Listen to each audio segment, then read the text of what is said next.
good afternoon and good evening, and thanks for stopping by.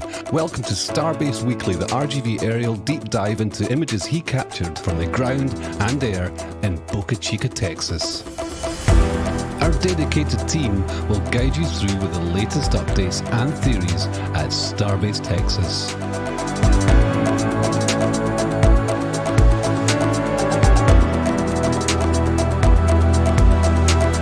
If you're new to the channel, be sure to hit the subscribe button and the bell icon for future streams.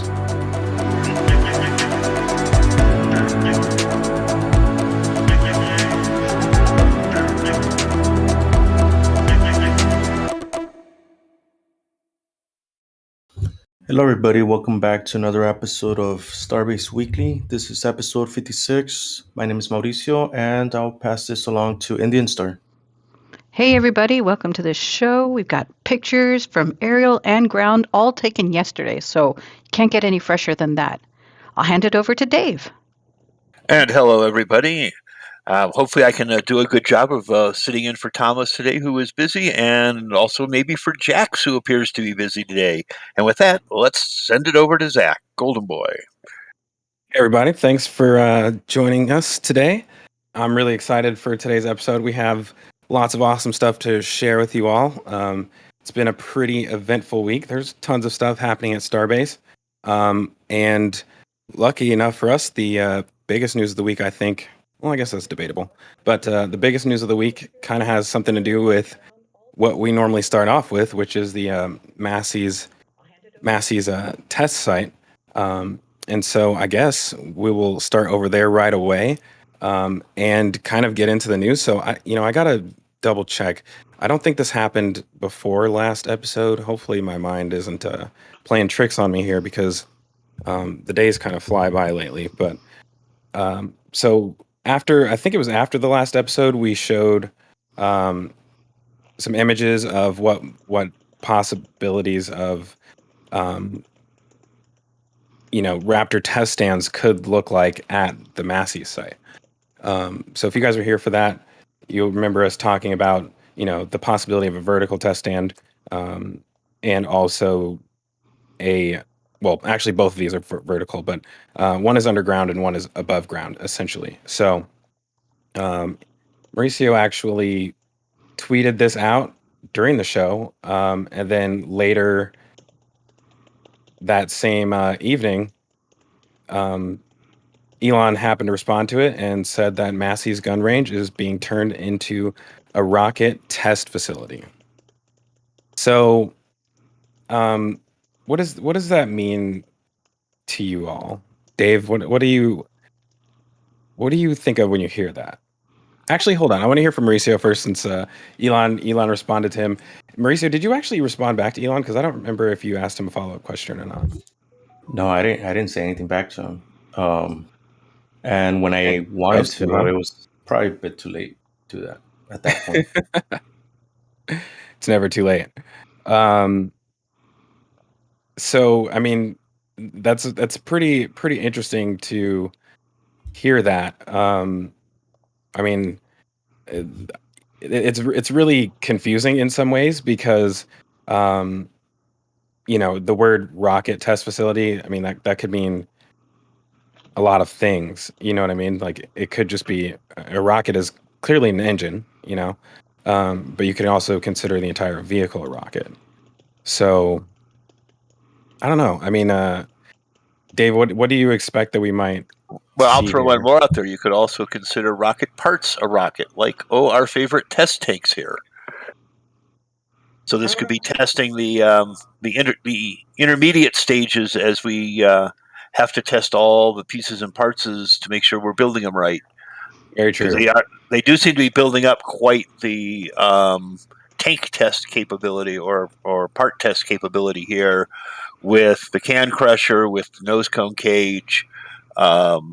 So I guess I'll branch out a little bit from here. We do have another development on the East Coast that might be affecting us, which is not quite confirmed, and that is they have been moving, let's say, massive amounts of tankage and other stuff down towards the docks at Cape Canaveral And if those are coming here, which seems very likely,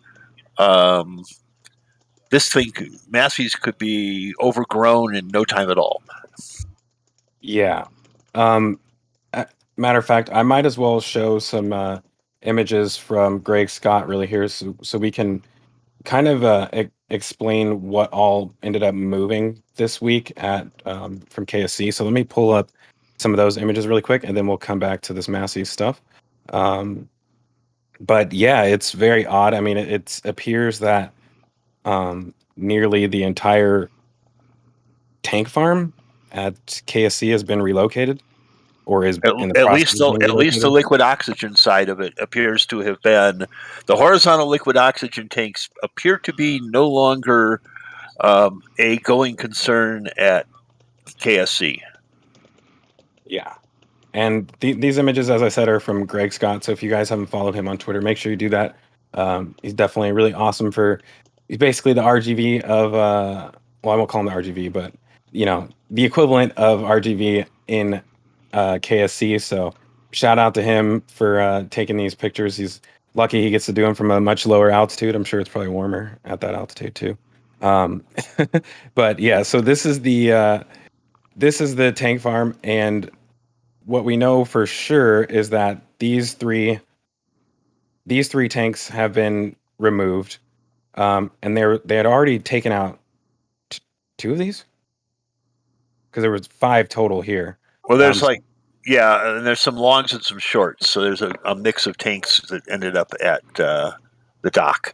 Yeah, and so they've moved these. They moved all 3 of these, and I believe the short ones are over here in this image right there, and there's some missing. So I don't know. I'm not going to go through all of these because these are Patreon images, but we can at least see 2 of those tanks down here. And yeah, they've moved a ton of stuff from here to the dock, and that kind of tells us, well, it's really a massive assumption that we're making here, because the last time they moved equipment like that, this is where it came, and we, I guess, are pretty confident that, well, people on the ground who have seen, been on tours of the site lately, or are just down in the area, have confirmed that they are coming from the Pad 39A launch site. So that means they are SpaceX property, which means it's probably going to another SpaceX facility, which, I mean, it's got to come here, right? So it's very interesting because, we've kind of been assuming that this may be just for testing Raptor engines, but when you really look at it, it's got to be more than that. I mean, let's look at this. Is basically a tank farm, right?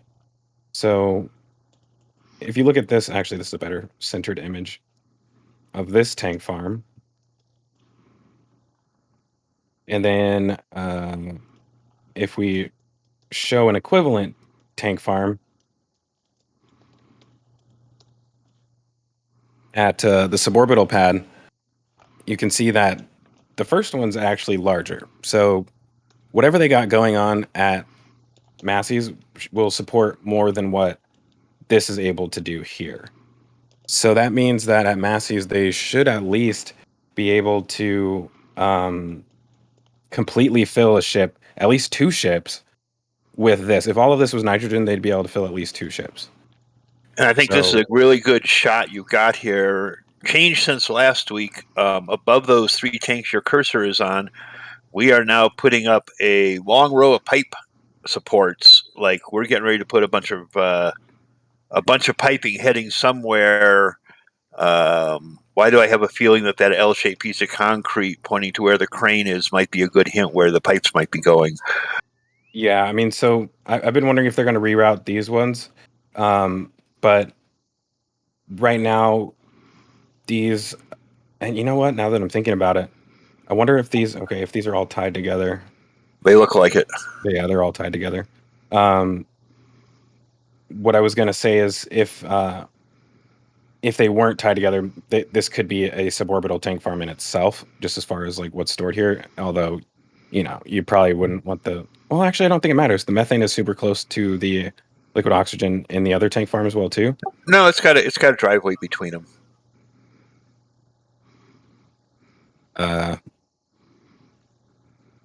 Oh, is this the methane right here? That's the methane there. Okay, so yeah, and then you got two LOX nitrogen. tanks. You got 2 LOX tanks, and then a compressed gas tank, and then 1.5 methane tanks. Where's the nitrogen? It's in the verticals. These? Though the ones above, actually. Yeah, those are the main nitrogens. Are these nitrogen as well too? I don't think so. I think that might be LOX. I'm not sure. It might be nitrogen. I've never got a good definition of what those 3 tanks in that facility are. Yeah, this is interesting because I know the main nitrogen easier to figure out. This suborbital tank farm is probably easier to figure out, but I've never really bothered to. Maybe I will one day. Just try and. Yeah, the main nitrogen is those 3 up on the upper row there, with the vaporizer between them at the top of the image. One thing I've been looking at in here. So if you look at all of these different manifolds that are down here, at Massey's, they actually have some, well, not similar, but kind of. They're building manifolds down here on the ground. So I was trying to see if I could find something similar within the other tank farm, but I haven't been able to locate these yet. This actually almost looks like a rack that you would see on top of one of the Raptor test stands, though. Well, it looks like that pad may be end state. I don't think that's a welding site. Look at those 3 pipe stands that are bolted into the ground on the right-hand edge, or 4 pipe stands. Yeah, I mean those are cantilever or posted up right out of the concrete pad. So I think those are going to stay there. I'm wondering if the 3 tanks that we were first discussing here are the LOX farm, and that the methane farm will be maybe where the tent or something else is, or maybe on the other side where all that dirt's being scraped right now. But I would have, or maybe these are going to be the methane tanks. But I would have separated the 2 tanks by that pipe rack, and then I think that manifold pad over by the crane is going to be what feeds into whatever they're building where the crane is sinking caissons. Okay, hold on. So restart a little bit. So you're saying that it's more than likely, well, I guess let's assume that it stays nitrogen, right? Well, I think that's going to stay nitrogen because I think the can crusher and nose cone things and cryo testing, all that's sort of a separate facility. Yeah. So potentially cryo tests here. Yep. Well, especially piece part cryo testing for test tanks. I still wonder how often they're going to need to do that. Well, I would say if it was ULA, they wouldn't need to do it very often. But given that it's SpaceX and designs are fluid, I think they have a greater need for continuing proof testing.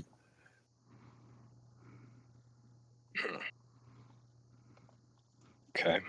I mean, look, we're already doing this tank here is being tested because it has the E dome on it. What's the next change that's coming? Who knows? But I guarantee you, somebody's got something in the works. Wow. Yeah, I mean, so I'm just thinking about where those other tanks could go. Kind of threw me off a little bit. How about 90 degrees where all the brown dirt is, right there above? Yeah, right in there. Crossways, going left to right. Left. Yeah, somewhere up in there. Yeah, diagonally down, left to right, whatever. Perpendicular to the 6 tanks that are there. How many tanks will they put there, do you think? Well, I mean, they're bringing in three long horizontal ones and four or 5 shorter ones. Yeah, and I don't know that they're all going to Massey's. Some of those might have other homes planned. Something to think about. Could they be expanding the tankage at Sanchez for the air separation plant? Right. Yeah, that's a really good point. So, I guess let's go ahead and check over there really quick and kind of explain what you mean by that. So, at the Sanchez site,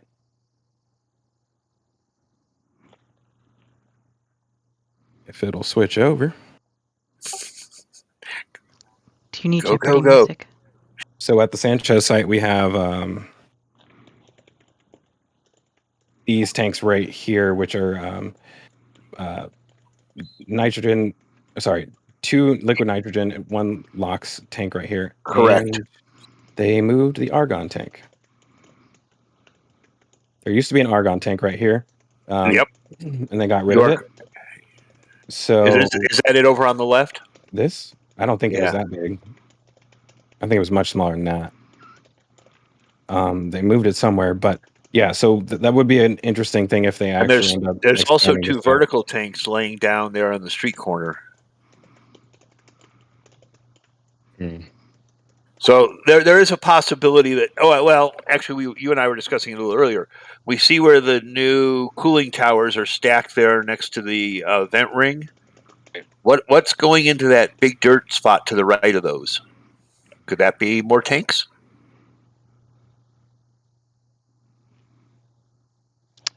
Is that the netting rebar that they put on the ground, though? Well, they've been piling dirt there. It's been smooth. I mean, it's a work in progress. We need 1 more week to see what's happening there. Okay, hold on. So at the ones at Massey's, do they have electrical buried in front of the tanks? Well, they actually have. Oops, sorry, I meant to switch back right there. I can't remember where they put the electrical down on here. I think it's right in front, right here. I think there's a vault that was visible. You could see in one of these images. Right There's here. a vault right there. Yeah, that's electrical. I'm just looking at how far away from the tanks they put those. Well, they've got to have electrical, I mean, in the tank farm itself for pumps and stuff. So there's a vault right there behind the water truck. Go down. See the water truck? Right behind it, there's a vault. No, down left. The square hole in the ground, right there. Yeah, yep. I see it right here. So there's electrical there. So that, excuse me. Yeah, I'm just looking at in Sanchez how they're have this ditch down there. Let's see if we can get a better angle of that.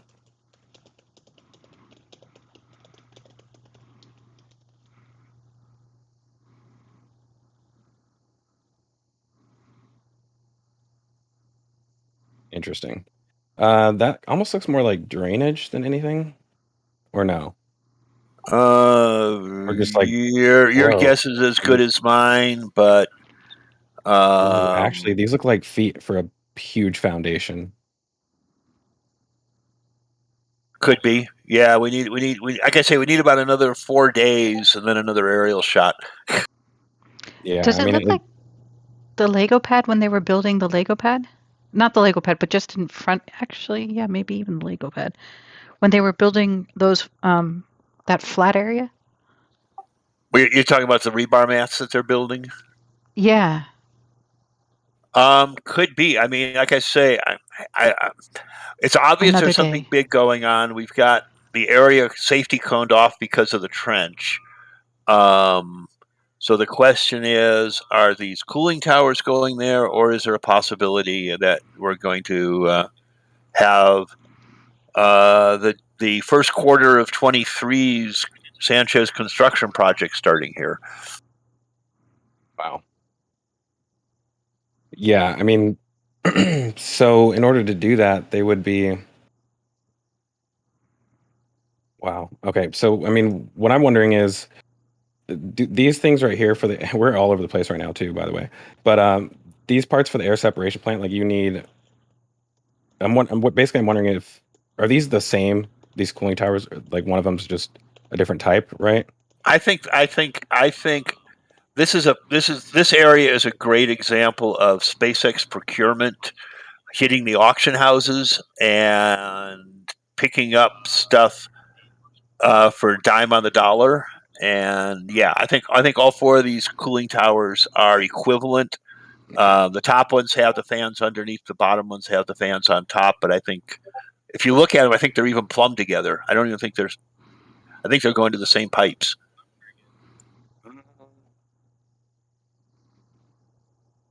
It looks like two separate manifolds. No, yeah. That one's supply, one's return. Look at the pipe that goes into the top of the upper cooling towers, and then look at the big manifold pipe on the side of it. There's a pipe going underneath the other, right below your cursor. Yeah, there's a horizontal pipe coming out of the side of the manifold. Hold on, let me see if I can. Always need better angles for these. So yeah, I think those two manifolds feed the four cooling towers. Okay, yeah, you can see it now. Yeah. So you've got just four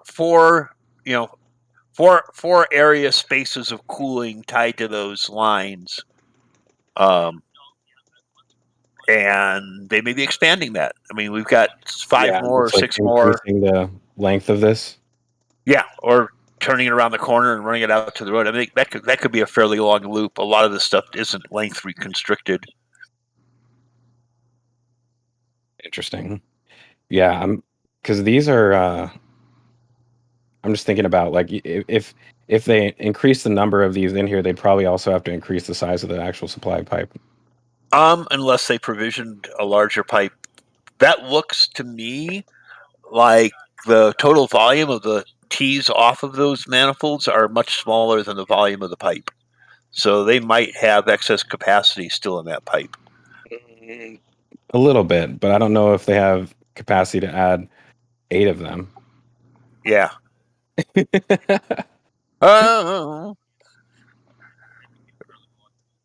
But something we have to we are used to looking at very compact space here, with everything piled on top of one another, like you at the orbital tank farm, at Sanchez, wherever. If you look at this at typical industrial areas, this stuff is spread out, so they're not constrained by having to put things next to one another. They can run fairly long pipes between stuff and not have any issues with that.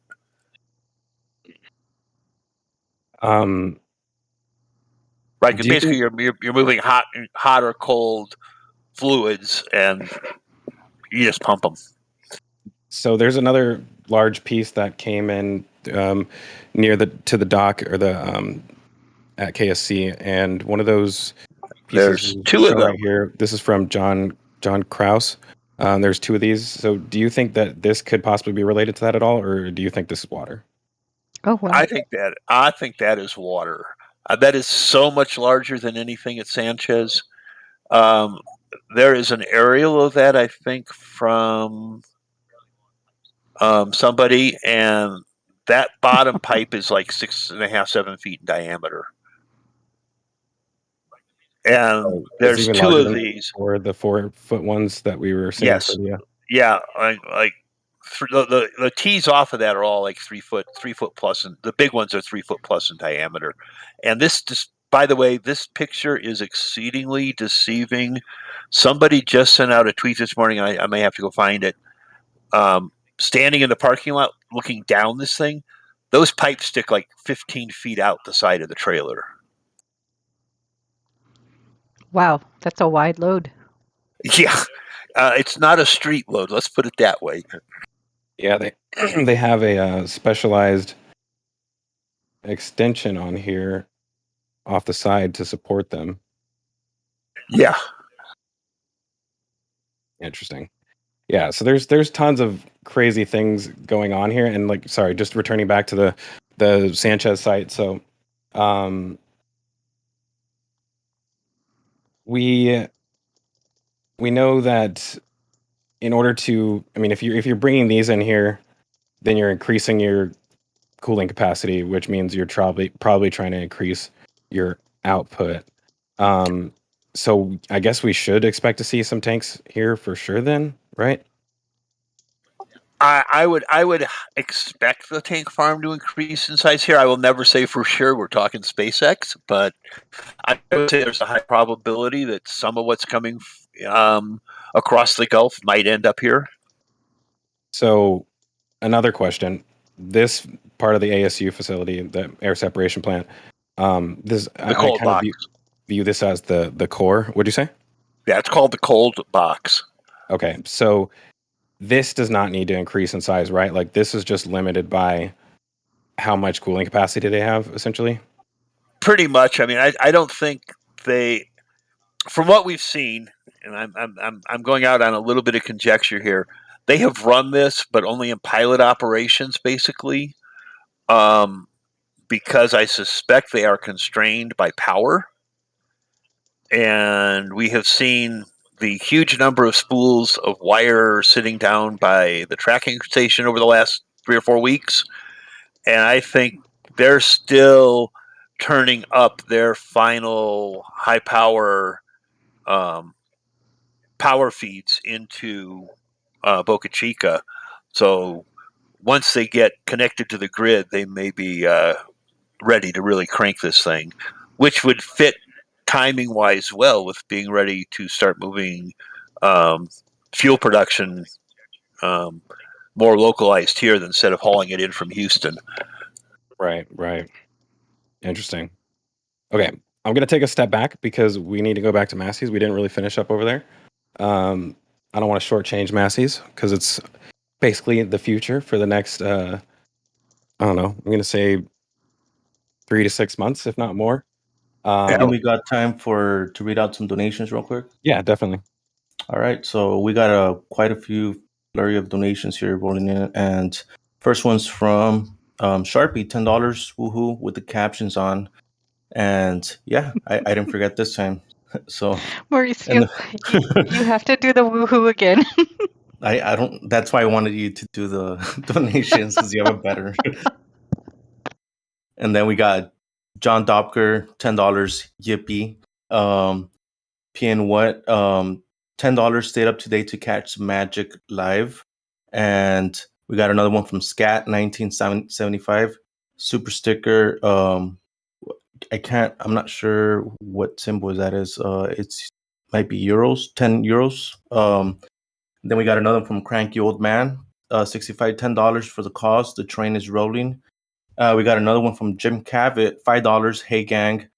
We got another one. Actually, no. Well, we got another one by 55 Chevy Guy, $9.99. I'm happy to join this donation train to cover the flight, fuel, and operational expenses. Thank you so much. And Joey Bag and Donuts with a $10 donation. Keep the train rolling. We got Jake Winlow with a $10, keeping it rolling. Thank you, Jake. And we got $10 Canadian dollars from Brant Dean. Rolling. And we got another donation from Jim Cavett, $5, all aboard. And we have James Wilson with $10. Box cars rolling, keep them going, 10 spot day. And one last donation here that came through, 11 euros from Jax. I'm not that fast. It's a lorry wagon. Thank you so much for the donations, and I really appreciate that. And while you're doing that, do we have any questions while we're on a short break here? We have one question related to Massey's, and it's from Stan J. It says, Stan moved to Massey's, but I see the nose cone Joe Stan still at Sanchez. And before you answer that question, we did get a donation from PayPal last week from Drop Bear. He says, awesome once again, Mauricio, and thanks team for another great analysis. $20. Thank you, Drop Bear. You want me to read the question again?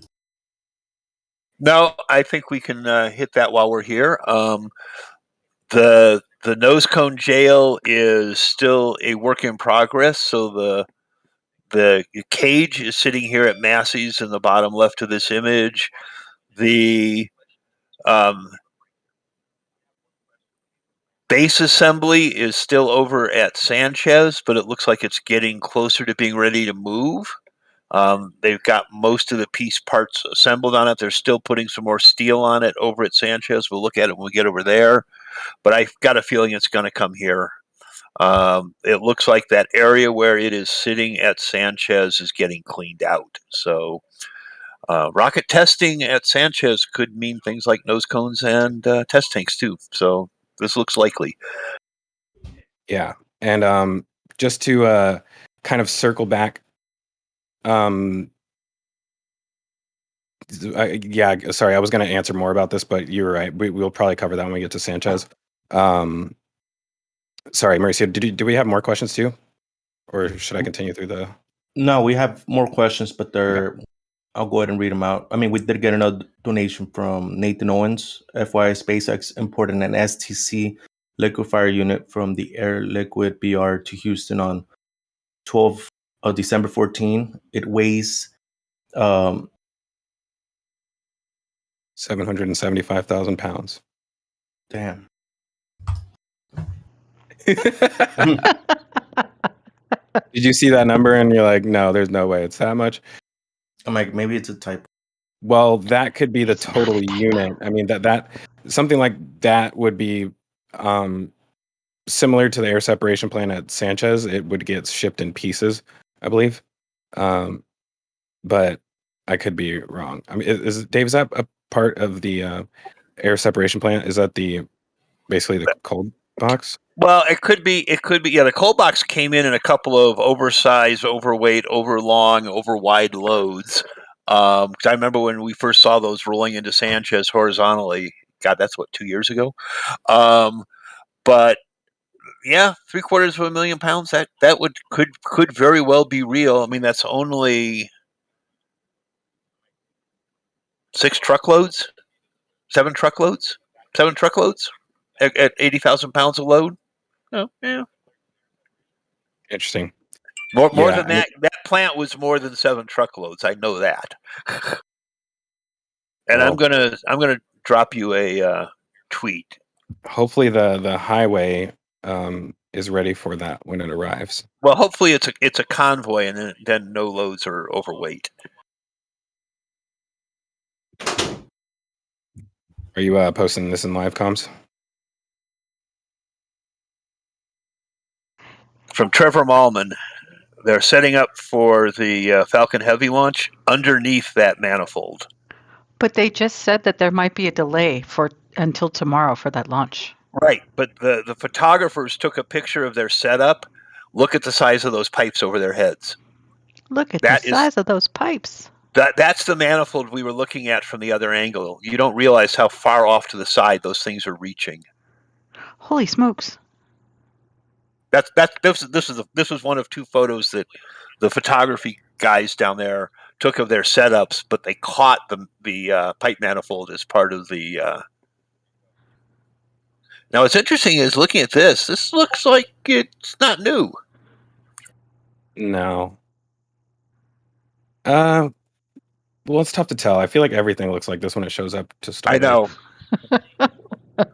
I'm looking more at the wrapping on the 3rd pipe from the back on the top. Yeah, whatever that debris is on top of it. Yeah. Interesting. I don't remember seeing it on the ground anywhere. Yeah. Anyway, that was just I was just commenting on how wide this load is, and you don't realize it from the initial photos we saw. Yeah, and one thing I wanted to mention about that pipe is something we're kind of going to come into in a few minutes. Man, there's so much to talk about here. Let me how about let's hold the Massey's questions until once we get to the end of this section, so we can just move through everything out here really quickly. On the left over here, this is kind of we've been waiting for this to get taken off for several weeks now. But now that test is done, it looks like they've probably already lifted it off by now, put it on the test stand, transport stand, and I mean, I wouldn't be surprised if it's moving back today. We are still waiting to see this crane start working. I think that initially we thought that it maybe was already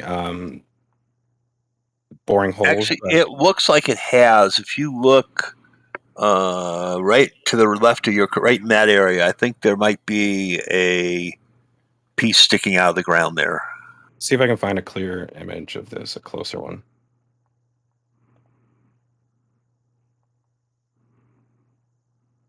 You get in front of that pickup truck. So I saw these things on the ground, but I don't think that's related. Like, there's no. Well, remember, you're not going to see much. All you're going to see at most is Except for the rebar cages. the rebar cage just barely above the ground. Is this one? No. It's the same thing you pointed out earlier that No, you that's didn't think was related. up here. Yeah. But they're identical. Yeah. I feel like they haven't done anything yet. Oops. It always skips around like that. Sorry. Well, the only reason I think they may have done something is that water pit. That couldn't be from the water table below? It could be, but it's also they would be pumping mud through the drill string to flush it. Because Zach would know what that looks You like. think there might be a hole right in here? I think that may just be a spoils pit for the mud loop. Okay. Yeah, and so I mean, I guess what made what's that? No. I was gonna say what made me think that they may have.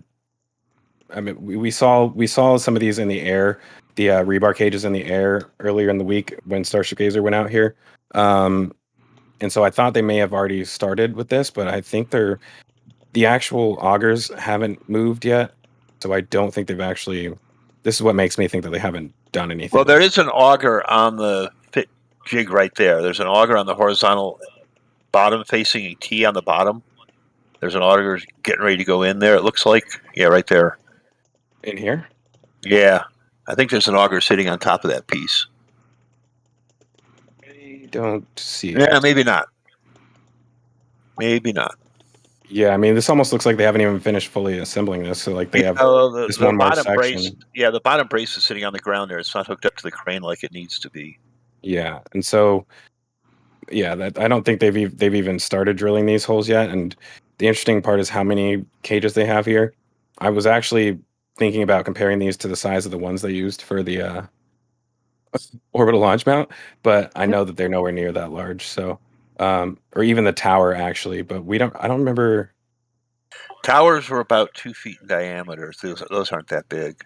Yeah, these are like a foot, right? Or maybe. Yeah, 18 inches maybe. Yeah. I'm looking at that Bobcat right there. Right here. Yeah. Yeah, there's a pallet right here. This is like 4 feet, right? So yeah, should be maybe 3. Yeah, you don't know. Yeah. Actually, so go ahead. There's a guy walking there on the right hand end of that row of junk. All the way to the right, where the white bags are. Right there, right under your cursor. Right there. Yeah. He's literally mid walk, leg up and everything. So Dave, what are these right here? Are these just that should just be for the like starting more of them? Grabbing onto them.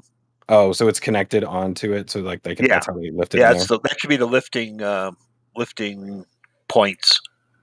Okay. Which may mean that these go all the way into the caisson, and the top of them is below grade, and all you have left is the lifting point that gets cut off. You don't even connect to them. In which case, these would be soil reinforcement and not foundation necessarily. That makes sense. What would be the difference between soil reinforcement and foundation? Wouldn't they both be the whether same? the rebar comes above the ground and goes into the slab you're putting on top of it? Ah, okay. Yeah, so it won't actually connect to the structure at all, just below it. Which is interesting. I mean, that kind of makes sense though, right? I mean, you're just basically stopping the ground beneath it from compressing and moving, essentially. Yeah, I mean, you're basically going to build concrete piers that you're reinforcing the bottom part of, and the top might just be basically a concrete plug. And then you expose those and put your slab on it. Yeah, it seems like they're still building more cages over here. They've got even more rebar to do that with over here as well too. So they got a long way to go. Looks like they're going to be doing this for several weeks. Oh yeah, easy. Yeah. What else do we have over here? Well, we've got our elbows, which Yes. we lost a T. Yes, and so these were we talked about last week. What we believed would most likely be for a water deluge system, and there was another T over here, which is no longer there, and we found that actually got moved. Oh, hey, look, there's even more valves than there were last time. Is that There were 3. what's this That's a one? pallet. That looks like Oh. a pallet with 2 something else's on it, with a piece of plastic underneath it, and then the 3 valves. But we have lost a T, and we have found the T, and I think we can just talk about it when we get to it. We don't have to go there right now. Over at Sanchez. Yeah, I was going to go over to Sanchez, but I guess we should probably answer the questions that we have from here first. Well, let's scroll down a little bit from here, because there's one other interesting thing to the right of the crane. Where were those loops of pipe? I think they're down lower. Keep going down. Those. We have these expansion loops and elbows, and there's some more pipe being welded up above this. I suspect this is all going to be pieces and parts of the growing tank farm that's going in here. Yeah, there's a fourth loop there by the forklift on the left. These look very similar to. They're not the same, but they're very similar to what they put on the kettle boilers.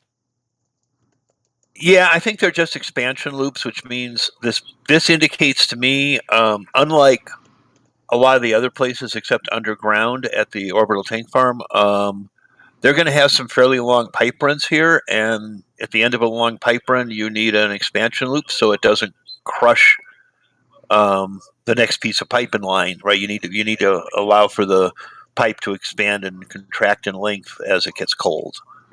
Right. So longer cryo runs they're putting together over here. Yeah, so I got a feeling this is going to be a more expansive acreage of tank farm than we've seen in some of their other pieces. A little more like the suborbital almost. I think it'll be bigger than that. Yeah, but I mean, in terms of being a little more spread out compared to how absolutely on top of everything the orbital tank farm is. Right. I mean, there's not a square inch of spare space on the orbital tank farm. That's very, very true.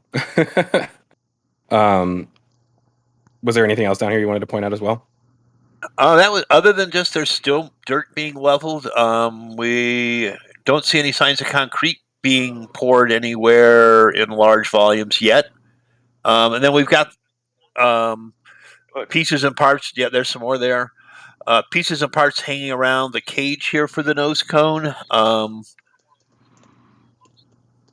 And I think that's most of what's here. We've got some vaults for electrical, maybe for drain water.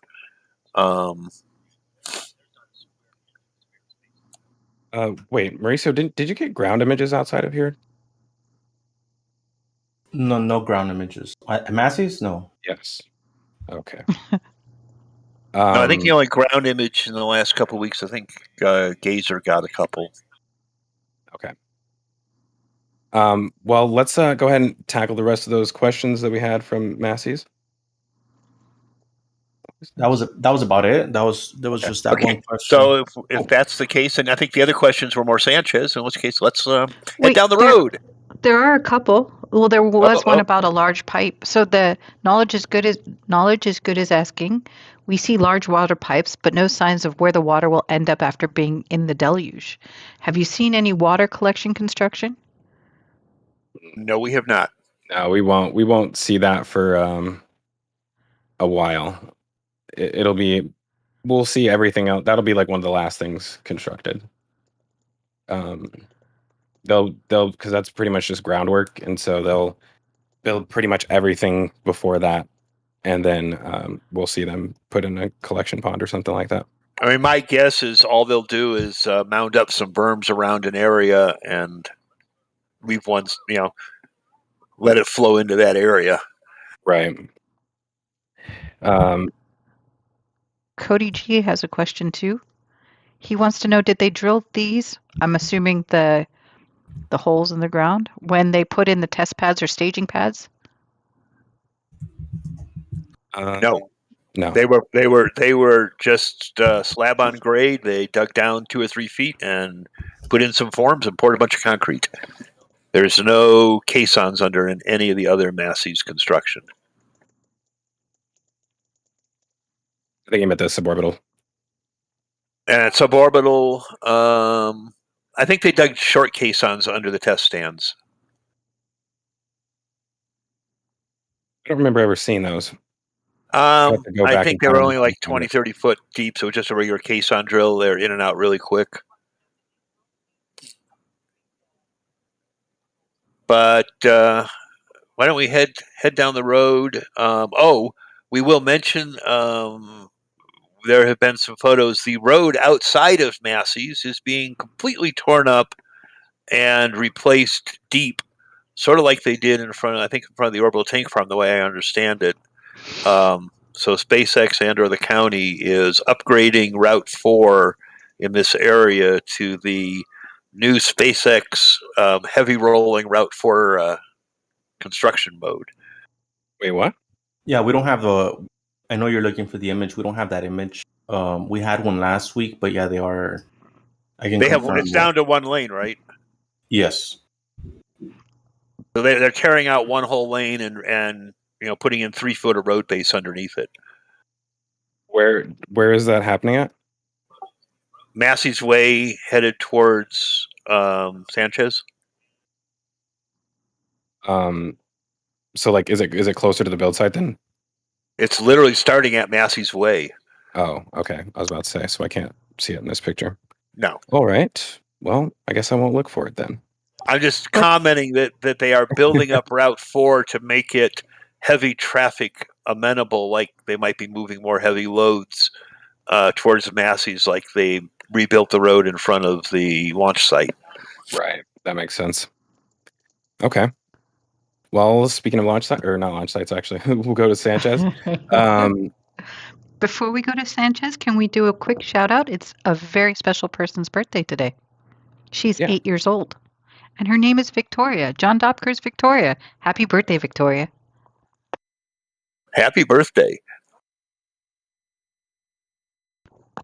Zach, can I get a happy birthday? Oh, sorry. Happy birthday. I was like looking for these images in the background. I'm sorry. I try and use those downtimes to get myself organized. I'm trying to give Zach some downtime in the background to grab the next round of images. Yeah. Mauricio's turn. Oh. So yeah, let's there's the famous T. Moving on, we have this is the T that we were talking about from that aerial image. So it's now moved over to the Sanchez site, and from the air you can see it right here. It's just chilling right there by the entrance. And yeah, seeing it from the ground, you can kind of get a better idea of like how thick this thing is. And it's definitely black steel, which you would or I wouldn't even call it steel, more like black iron pipe that you would typically run water through. So beyond that, one of the big things that we were waiting for in order to confirm whether or not this was what we were thinking it is, was large sections of black pipe and like literally right up the street, or yeah, right up the street. Yep. From that that T section, you can see 1, 2, 3, 4, 5, 6. Wait, are there more than? I think there's 8 there because there's at least one stacked on another there. Really? Yeah, really. I look like a single layer of 3, and then it looks like 2 on top of one another, maybe, and then 2 singles. This one doesn't look like steel. It looks different than the rest. But yeah, we do have the black pipe sections that would be needed in order to join everything together. They would also need pieces to actually make like the pipe length run all the way to the manifold. But yeah, there is a possibility that we could see them start assembling this somewhere in Sanchez, or it's a possibility that this is not what we think it is at all, and it's just something completely different. They would never do that to us. Come on, Zach. Right? Do you think they have a need for large amounts of water? If No. they, okay, No. Look, AirSep doesn't take any water at all. so in that Doesn't case, it create water? You'll get the humidity that's extracted from the air they're pulling in, so you would get a small, just like on your air conditioner, a residual water stream when they dehumidify the air. Condensation. Yeah, because of course this is a low humidity area, right? Right. We have a question about those pipes you guys were talking about by 55 Chevy guy.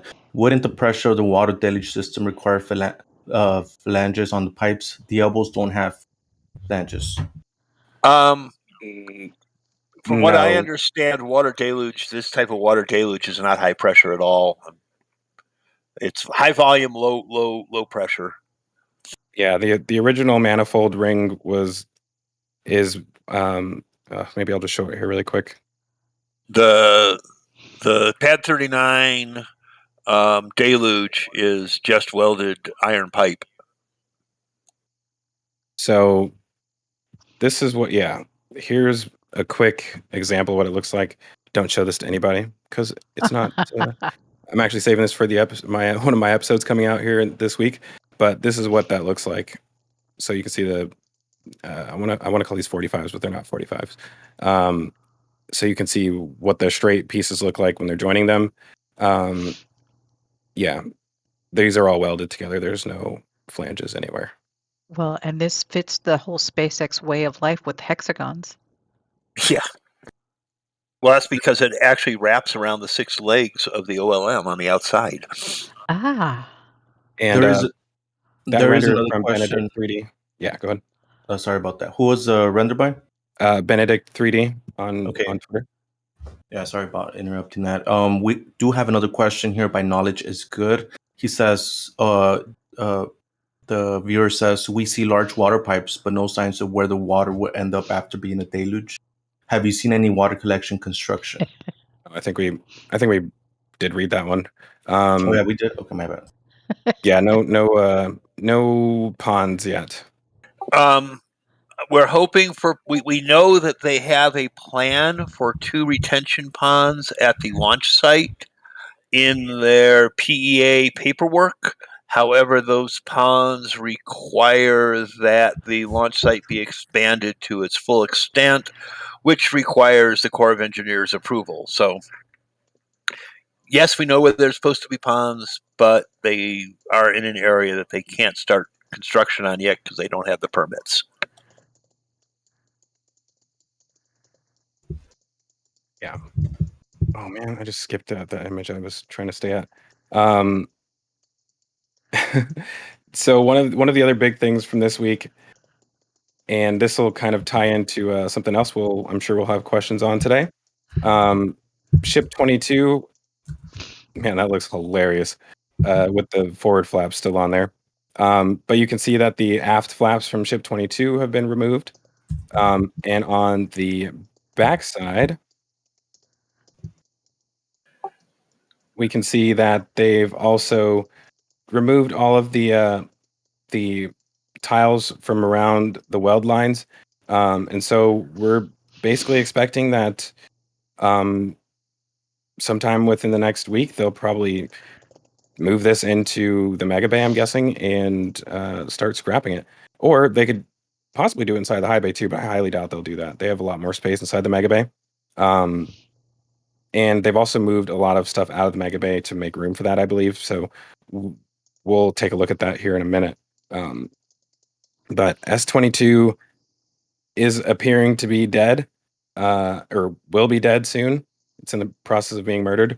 But in my opinion, the only reason to do this right now of all times is if they're trying to put something else here. So I do think that Ship 25, even though it's now at the launch site, I think, and I'm willing to be wrong on this one. I think they're only taking Ship 25 to the launch site to do their final test before putting it here, like similar to Booster 8. Actually, they didn't even test Booster 8 when they had it there, did they?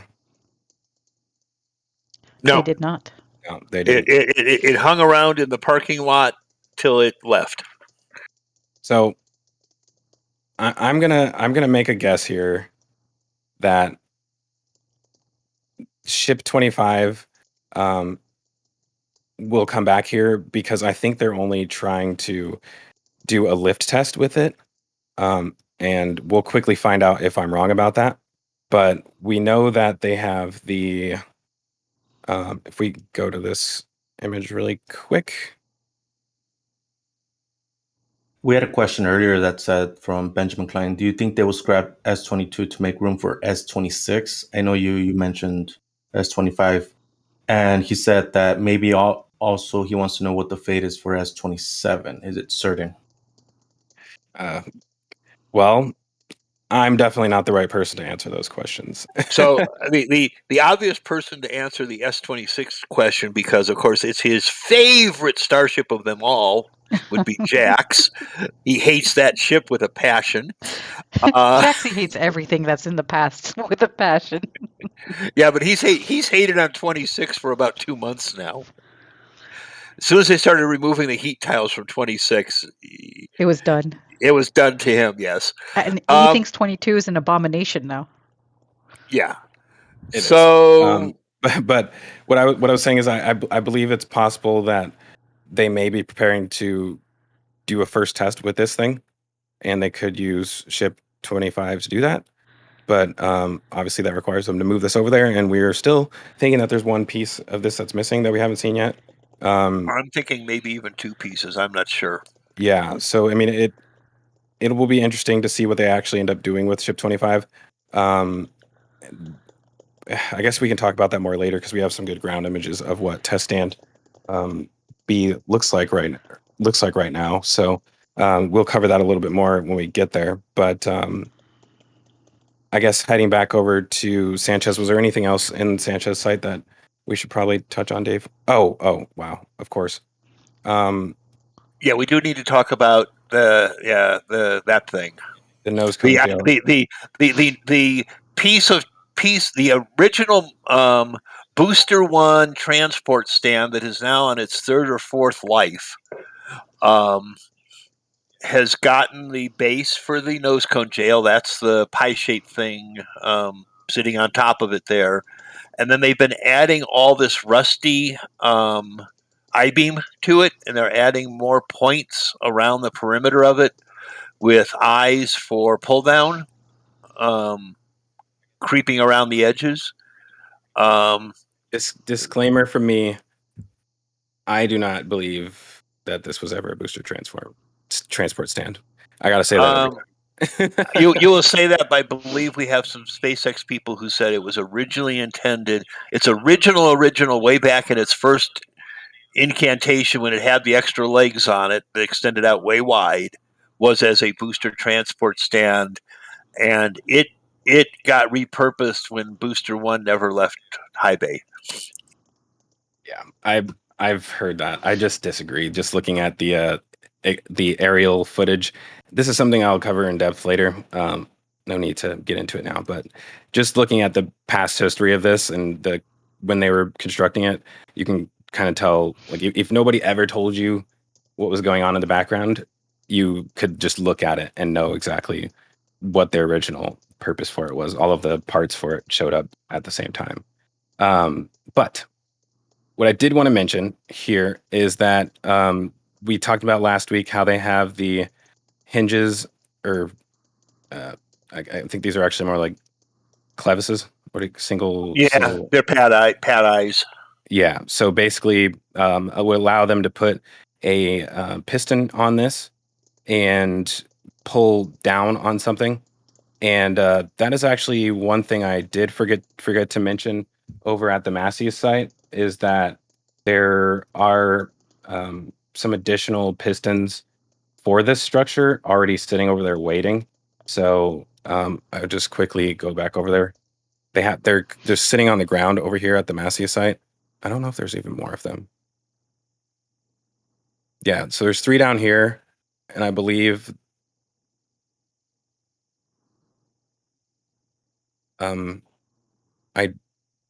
I don't think those are pistons. There may be some down here as well too within this structure right here. These came from the off the well, they should be on the can underneath the can crusher, but they're not. So they could use these pistons right here as well too on that structure. We don't really know how it's going to work, but we do know that they are definitely preparing to add those onto those these eyelets. Which is interesting because this is a change in the test MO compared to when they did the last nose cone test. Obviously, the nose cone jail has been used once, and it's being reused with additional hardware being added to it. Yeah, this is going to be interesting to see when they finally get this over there. Kind of surprised that it's taking as long as it has, but I mean, they are adding all this stuff on here. So, you know, as soon as they get this finished, I'm sure we'll see that move out. We do have, I think we already mentioned the nose cone cap on the ground last week. It's still there, and we have a really good ground photo of it. If you want to go to that, because we had a ask of Mauricio from last week to see if he could get a straight on shot of it, and look how good that is. Yeah, That what I was the wanted to shot see we were was really this. that loop was the shot we were down. really begging for last week. Yeah, I wanted to see. I'm going to see what it looks like leading up to top. This is like the bottom of the loop, so you can kind of at least see that part. It's kind of tough to tell what the rest of it looks like, but that's definitely a really good shot. Oh, a little bit more of it, but not really on this one. But yeah, so we should expect that. Actually, we can't really put a time on that. It will be moving out when it's done. But either way, I think that once this stuff leaves here, this may be the last time we see any Starship related testing items in this area. It might this entire Yeah. So the real question is SN2 water tank going to stay here, or is it going to move to Massey's? Who knows? Because that's the only piece that will be left when that leaves, pretty much. Yeah, I mean, I'm sure if they test engines at all at Massey's, then they may need a water tank over there. And well, truthfully, they may need it possibly for regular cryo tests as well too, if they do that. But well, I was also contemplating. You know, we do have the Massey's water treatment plant. Would one of these water tanks be convenient for them in addition to all the black polypropylene tanks they have around the water treatment plant? In other words, put a real water collection tank in there, because this is obviously much larger volume than they have over there right now. okay. We have a couple of questions and donations that came through. First one's here from Boss Hog, $5. This one's for the oil rig enthusiasts who will not be forgotten. Thank you, Boss Hog. We got another one by Bogdan C. 25 Romanian Lou. Thank you for that. I am the slowest of all. And we have a question here. Wait, there's another donation from JK Video of $10. Thank you very much. 55 Sherry Guy asked, could they be doing a nose cone structure test with a dummy 100-ton payload?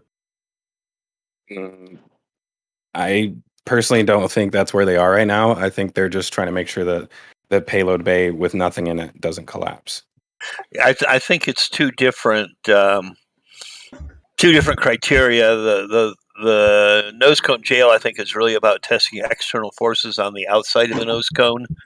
The payload load is going to mostly go down onto the structure of the forward dome, or the forward dome interface area, And we have a first use we've seen of the new lowered loading dock at the supply tent, warehouse tent, and FedEx is delivering.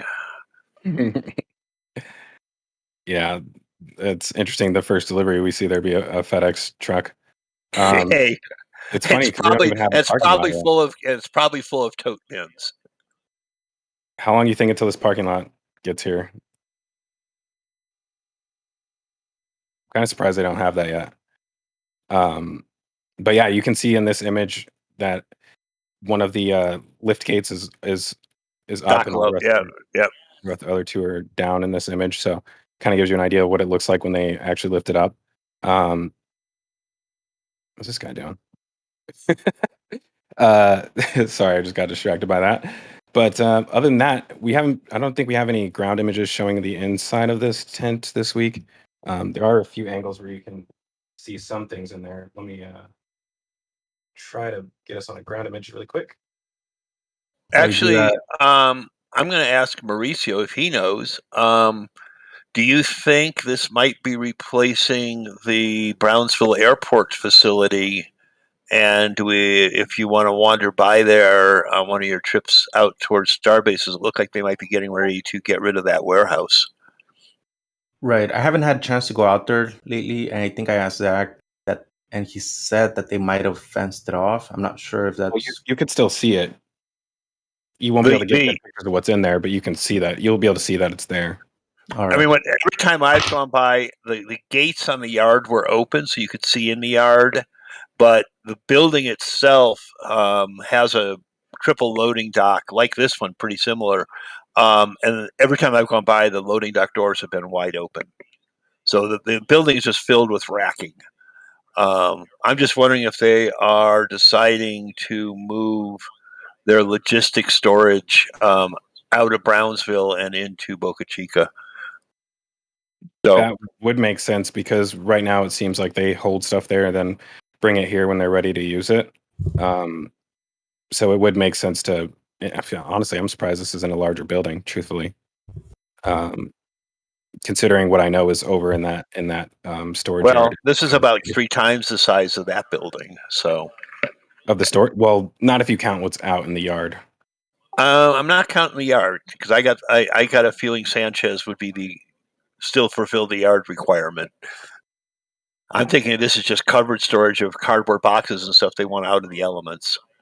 Right, that makes sense. Yeah, so let's. I guess we can continue on. There's not much else happening at the Sanchez site. We still have these. Go ahead. No, there wasn't a donation here by 55 Chevy Guy, $10, but we already asked that particular question. So thank you, 55 Chevy Guy. And there is another question here by JK Video. When would be the good time to visit Boca Chica?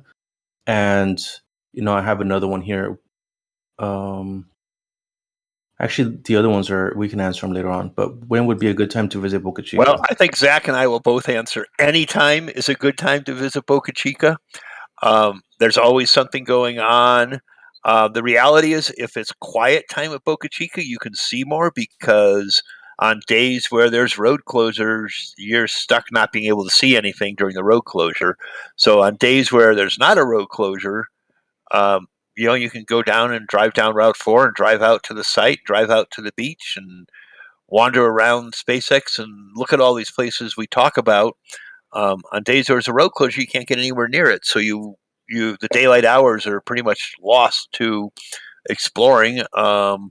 Obviously, if you're super lucky, you get down there on a day when they're going to do something spectacular. At which point, obviously, super heavy launch day would be a wonderful time to be down there. But I don't think anybody can predict that with any accuracy. Nor would I try. And then there was another one that maybe we can answer pretty quickly. From not Tom B. Would a cut up Starship sections, tallest being the nose cone, be able to pass under the power lines on the way to the airport? Some of them might be able to. If they cut a 3-ring stack, they might make it. If it would be close, a 2-ring stack would make it. Because 2 rings would be 12 foot tall. That's not an overheight load. You've got 16-foot clearance on most bridges. 3 rings would be 18. That might be tough to get under some of the traffic lights and things.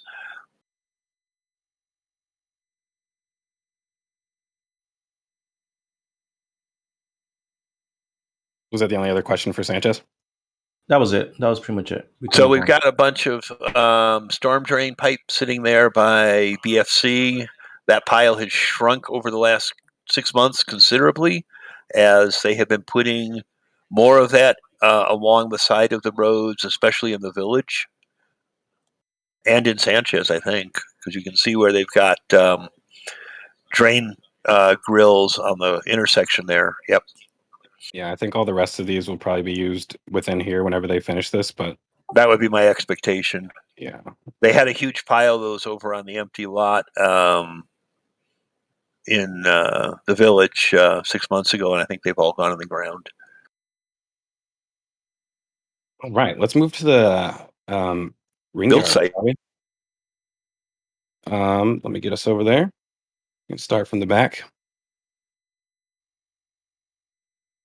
So one of the big things that happened, well, wouldn't call it big, but one of the first things I noticed in this area this week, I actually watched this happen. This was actually pretty interesting because they added these windows all in the span of one day. So I saw them get up there on a crew lift and start lifting these windows. Or well, actually, I saw them remove the panels first. So I don't know if they installed the windows behind it first, or if they. I mean, that doesn't make sense to me. So I think they had to cut it out first and then put the frames in there. But yeah, they got all of that done in a single day. So that was pretty impressive. But so whose offices are on that floor up there? It's a good question. Whoever is managing the well, let's assume that they may be storing Raptors in here, possibly. I guess whoever's the materials manager for Raptor engines. I still wonder if this is big enough to put an actual like. I just feel like this isn't enough space for what I imagined they would do here, as far as Raptor testing goes. Not like obviously not static fire testing, but pressure testing like they do in Tent 1. But I guess when you look at it from this angle, it looks a little deeper. But I wonder how many engines you could actually store in here. You could probably store a fair number if you rack them and stack them, or really just shove them into the corners. Yeah, I'm guessing the RVAC would be somewhere else. I don't know. I think that door is big enough for an RVAC to go through it vertically. You don't realize that door is big. Yeah, for sure. Well, I mean, look at the 9-meter ring in front of Wide Bay, and then look at that building. That building's like 12 meters deep, maybe? Yeah. Pretty large. And yeah, I mean, it's all deceptive because Wide Bay, which we know is huge, doesn't look that big, right? Yeah, from this angle, it doesn't look big. I mean, actually, it does because the you see all these cars down here. They still have not installed this crane yet, though. I believe that's it, sitting on the ground right there. That is it. Yeah, so we're still waiting on that. The actual storage racks out here seem to be shrinking, so I believe they've started to some degree moving this over to the other building, the new one at Sanchez, but I don't think they really touched it a whole lot. I think it's more like as they use this stuff, they're just not replacing it here since it'll later be stored in the other building. But one of the really interesting things we've noticed during this flyover actually occurred down here in this corner. So we noticed that they had just gotten done cutting up, scrapping a transport stand. Well, I just call it a ring stand, not a transport stand. A ring stand. And so Mauricio actually did a little orbit around the site, and you can see that we lose it a little bit in some of these images. And then it reappears over in this image right here. And by the time Mauricio did a single orbit around, they had scrapped almost the whole thing into this. And track. Because Mauricio's camera does put timestamps on these images, that first image to this image is 8 minutes. They're moving. So let this guy know that he's pretty quick with the telehandler. Man, it's just funny throwing all this stuff into these big containers. You can see that it looks like it's like bowing out on either side. Well, that's what every scrap metal container everywhere in the world looks like, because everybody just dumps heavy loads of steel in them. I've never seen a scrap metal collection bin going down the highway that didn't look like it had been through the war. Yeah. I love how what used to be like a massive scrapyard is now just this little tiny area. They can pretty much scrap anything in less than a few days here, if not faster. Um, so maybe we'll see parts of S-22 here soon. Um, I wonder if they have like bins of like things that are recoverable, like pieces that they could use later that they store back Well, there. I'm sure that stuff gets pulled off before it even gets to the scrapyard for most of it. Yeah. I mean, usually by the time it gets to the scrapyard, it's how fast can we turn this into pieces that fit in a dumpster? Man, I will say, Mauricio, I can definitely tell a difference in the images this week. They're a lot sharper. You can even see like all of the details on the roof up here. I think it's been probably about 6 months since you got the new camera, right? Well, I also think this is the first low fog. The last month has been This is haze and fog at Boca Chica every day. This is Mauricio dialing in camera settings. Did you change something this week, Mauricio? I did a couple of changes. But if you look at the bottom of that screen there, you can see the top of that nose cone tip Okay. being scrapped. Oh yeah, we haven't even mentioned that one yet. That's, the fact that it's sitting there like that is too funny. Yeah, it's. I guess just the last thing I wanted to say about just the quality. I don't know. I look at these pretty much probably closer than anybody every single week, so I just happen to notice when things look way sharper all of a sudden. But yeah, great job on the images this week. It's not easy at all, as you would think, being 10,500 feet in the air. So pretty impressive the quality you're able to get while you're that high. You really would not be able to tell you're anywhere near that high in the air. So, but on the note of that nose cone that Mauricio was talking about, we do have. So let me get us over to that Starfactory. That nose cone is actually sitting outside of the low bay or iron hinge, whatever you want to call it. And they have cut the tip off of that. We also saw that from the ground view. I'm going to have to search that out while I'm talking. But yeah, so they cut that nose cone off, which basically confirmed that this will go on the nose cone jail test stand. And here's a nice little night shot of that nose cone. You see the clean cut they have up top right there. So yeah, that the tip is gone, which kind of confirmed, like I said, for Jax that that's what they were going to do with it. We weren't 100% sure at first, but now I would say it is pretty certain. And it is also funny that they are still holding on to that. Holding on to that nose cone tip down here. We're wondering if they're going to make some furniture out of it, which would be kind of cool. But yeah, it's just chilling there when the scrapyard is like right up the street up there. I almost feel like it was probably for the payload bay door. Just kidding. I feel like it may have been harder to get it over there than it would to be to. No, I guess they're just taking it up this little alley right here. But yeah, one of the other things. Oh, hey, look at that. One thing I wanted to cover in relation to the Starfactory, and this is something that we noticed this morning actually. When we look at the Starfactory, you can see all of these stainless steel rolls that we mentioned to you guys last week. So this is, let me back out a little bit. Right on the backside, essentially this is like the receiving area, I guess, for the Starfactory.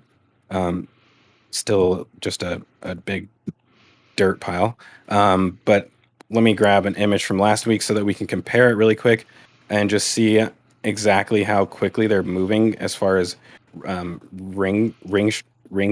What do I want to say here? Ring section construction goes. We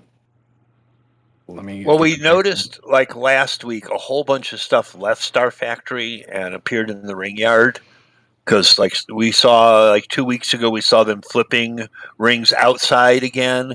Like they had no room in the Starfactory And that sort of made sense because all of a sudden a bunch of different ring sections have appeared.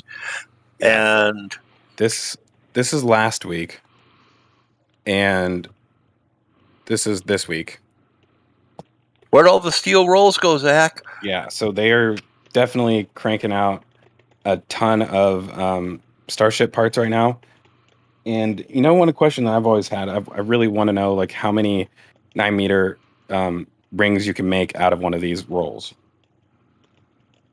I wish Thomas was here because he and I calculated that like 2 years ago, like during SN 11 days, maybe even before that. I think it's six point something. We had the label from the roll that told us how many feet of steel was on one of those rolls that was 72.00000 inches wide. And I think it came out to just between 6 and 7. So I think you can get 6 whole nose cones out of a roll.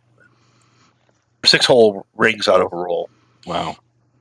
So yeah, it's almost like they just constructed a whole booster in 1 week as far as ring sections go, which also to some degree does make sense. So right now, what we think they may be doing, because they're to some degree limited in space here, and also just because of how fast the actual construction process goes. So they have tons of booster forward sections and aft sections and ship forward section, aft sections, common domes, all of that in here. They have like at least I think 4 boosters worth of aft sections like spread out through these 4 tents, if not more. I don't have the actual diagram on me today. But with that being said, I think I've heard numbers up to 12 have been spotted. So yes. Yeah. So that, I mean, basically this means that like, those sections take the longest essentially to make. And so you really only crank out the other barrel sections as needed. So it's possible that with booster, I want to say 11, that they're preparing to start stacking on that soon. And so they're just getting all the barrel sections done right now because they're ready to start stacking that. Because booster 10, most of that is complete. The methane tank is right here, and the LOX tank is inside of the mega bay. So it could be a sign that they're going to start stacking booster 11 soon. What is this? What's that? Good question. Dolly's on their side? I don't know. I need a better image of this. Hold on. Don't we have a ground photo of that? I'm pretty sure. Let me check. I think this is from. Am I looking at last week's image? No. That's not from last week. No. I need a better angle. Let's see. Oh, darn. We don't have ground of that. Nope. Big, huge building in the way. Yeah, that thing makes it a little hard. Oh, this is a good one. Shiny object. What? Oh. Are these solar panels? Could be. Yes. It looks like they're. Yeah, it looks like racking and stuff laying on it. Yeah. What's the silver? Is it broken right there? Shattered, perhaps? No, right? Yeah, look at these. Okay, so these are this is what they look like from the backside. I'm pretty sure these are solar panels. Were these here last week? Let's take a look at last week really quick. I think they may be preparing these for the Starfactory. Well, I mean, I've watched the solar panel installation both here and at Giga Texas. They just come up in crates. I mean, they pull them out of a crate and stack them on rubber tired dollies like 10 layers high and roll them out and drop them in. And 2 guys pick each panel up. It goes down very quickly. There's really no preparation. They come in totally ready to connect from the factory. So you don't think that's what these are? I think that's what they might be, but I don't think they have to do any prep on them. So I don't know what they're doing there. So there was a suggestion from that Kevin in chat who suggested that they could be panels that went on top of the berm. Do you remember the panels on top of the berm? What berm?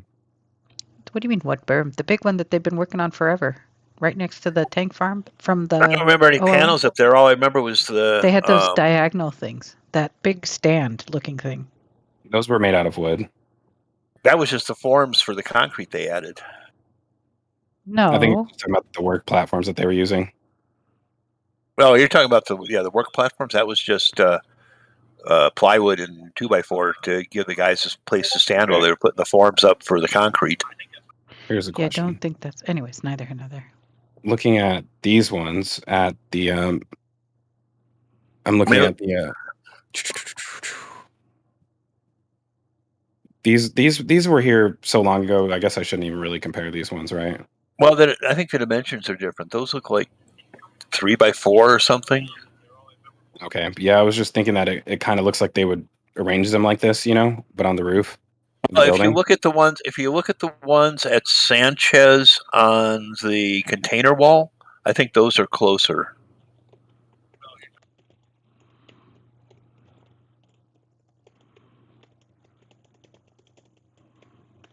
Well, I mean, as far as like the stacked look, that I would expect that those would end up being used for if that's what they are, because they just when you look at them from the side, you can tell that you may actually be able to just arrange them like this. They probably have to be a little bit further spaced out, but I mean, the sun really only is in one direction out here, as far as this building goes, right? It's always facing this direction. I'm just a little surprised they're putting anything there because I still expect. I was sort of looking in this right now because I expect that area to be getting cleared out and those tents to be getting KD'd. Well, I think they're just staging these here temporarily until they bring them up on the roof, possibly. Yeah, but like I said, Zach, having seen the ones at Giga Texas, they take the whole crate right up on the roof and they get a crate of all the mounting hardware and then they lay all the mounting hardware on the roof and then they just start stacking the panels. All come up still in wood crates and then they have these huge rubber tire carts they move them around on. They don't even take them out of the crate till they're ready to put them on the bracketry in their final spot. Yeah, because there's no preparation. I mean, the panels literally come out of the crate, get bolted in with like 4 bolts to the mounts, and then the next panel goes in. And then the guy comes along behind him. Looks like he just plugs the wiring in. I don't even think they're bolted in. Like it already has connectorized wiring on the back of each panel. right. Yeah, I guess we'll see. There's lots of different ways you can lay out solar panels, so we'll see what they end up doing with those, if that is what they are. But yeah, I don't really have much more from the ring yard area because I don't know as much about what sections these are made for. What about We the do new section there? have We do have a labeled labeled images drawing from Yes. Jax in the in the back live room comms. area. Yep. All right, I will pull that up. So- Like, Jax I was think it kind might be enough. this. It might even be this image that he labeled. Yeah, I believe it is. I think it's a different one, but so what we can see here, we have they don't know what this is. This is a ship skirt, obviously booster 10 for methane tank. Then this is the ship 27 tank section. Did you want the labeled image? I'm looking at the labeled image. I was like, you just throw the labeled image up in the stream. I could suppose. Let Jax get some credit for the stream today.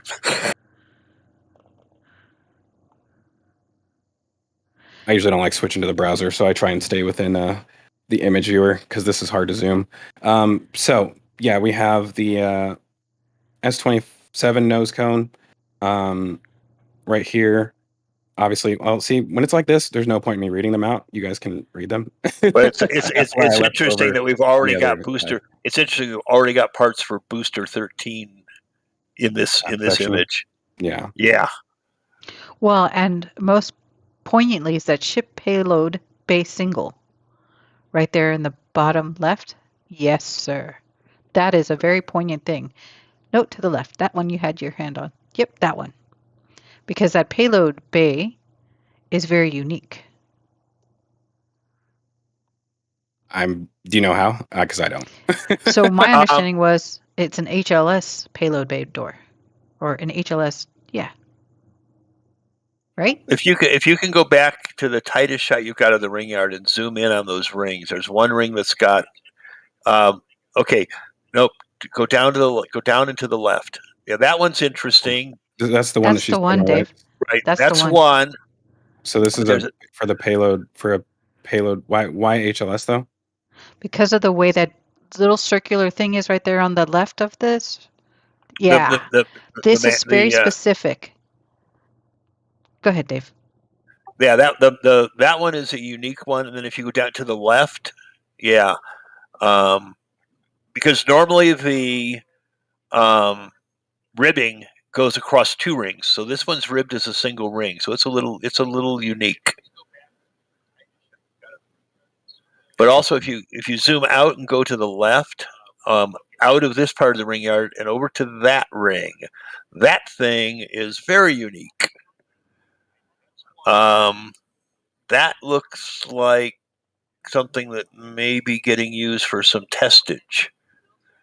Because if you look at that top ring, it's got 4 extensions flared out of it that sort of are at 90 degrees to each other, like they might be getting hydraulic cylinders on them to shake and rattle and roll it in some way, shape, or form.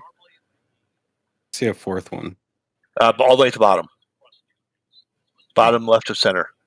So you take the two that are facing left and the 2 that are facing up, and you basically draw a line between them, and the 2 lines cross at about 90 degrees. So it could fit on something that's going to shake similar to what we were doing with the tip of the nose cone jail, is my thought, where we're going to take a whole barrel section and subject it to sideways forces.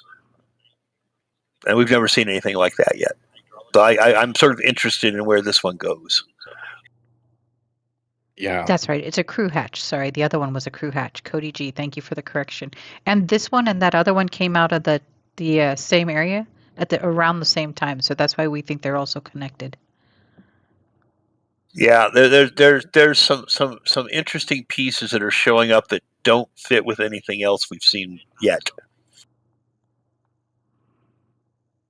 Yeah, that's certainly interesting. I wish I could speak more on those. That's definitely not my specialty. None of us could speak on them much. This came up during the show and tell last night, and we were literally all scratching our heads and trying to figure out what they were. Because they aren't things we've seen before. They're all first-time appearance type uniqueness. Right. So I think I found those things that we were just looking at, those solar panel type things from last week. But I'm not sure, and I'm going to show it to you real fast, and you guys can tell me if it's the same thing. I'll drop it in chat. Yep. While you're doing that, I will try to get an angle of this from another image, because there were some cool things outside of this tent, or the Mega Bay.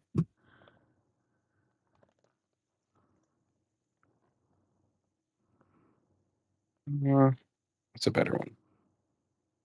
Is this the one I was just using? Yes. Well, this right dead center is an interesting question. The 2 semicircles with horizontal beams between them. Another piece of equipment that nobody was quite sure what it was. Wait, what are you saying this? Just to the left of the truck. Yeah, this one? That thing. Yeah, this is interesting. It almost looks like, wait, this came out of the Mega Bay, so it was already in there, right? Don't know. Okay. That would be a Jaxie question, but he ain't here. Yeah, this almost looks similar. I think he was on last night, and I don't think he recognized it, but I'm not sure if he was there during that part last night. This almost looks like a rat. I mean, it's this is bigger than 9. Nope, it fits within 9 meters almost. Yeah. This looks like a payload rack sits on top of it. and I'm almost wondering if this is an adapter that would go on the nose cone test stand. Feel free Like to conjecture. I have no clue. Yeah, like instead of placing, like last time they placed the nose cone on top of a Starship forward section. I'm wondering if maybe this could instead be where it sits on top of, but that's a far off guess. I thought this actually came from the inside of this building because you could see what looks like possibly a giant turntable right here. That's my guess. Yeah, that was my guess last night. So we thought this came from the inside, and we don't know if I'm assuming it's new or not new, that it was already in there. Looking through the front door, we can't see much. We've never really been able to see what's back there. It's one of those times where you have to like get it at night, or else you're not going to be able to see what's back there. But I don't know. It looks a lot clearer back there to me right now. Also, if you slide left, there's quite the JLG lift convention outside of High Bay. Yeah, that was one thing I was going to show here. There's 2 inside and 3 outside, all lined up, ready to charge. It almost looks like there may be another one in there, but I can't really see it. I just remembered one thing from the backside of the High Bay, the Mega Bay that I'll show really quick, which is the fact that inside of that building that we were looking at earlier, and don't mind me as I scroll all the way back to find this. Actually, here we go. So this is inside of that building, so you can see the front entrance right here with the windows. And on the inside, they're putting up some framework right here up top. And so we're thinking they'll probably put some drywall all the way across the back of it. But right here, they're also framing out 2 doorways. So it looks like they will be cutting this out, and then this will give them access from the bay directly into this storage area. So, Raptor egress. I think it's interesting how this one's tall enough for an RVAC to come through, but this one's only tall enough for regular Raptors. Yeah, and while we're here, it's been a while. Mauricio, do we have any more donations and questions? Yes, we have a donation by Jim Cavett, $5. Concur on the RVG picks this week. I think he meant to say RGV. Thank you for that. You did. Yes, Sara, $5. My late fee. Thanks to Mauricio and commentators. Thank you so much for that. We got a new member, John Sostrom. He just became a member. Thank you for that. Scat 1975, 10 euros. Bullet train departure now at Choo.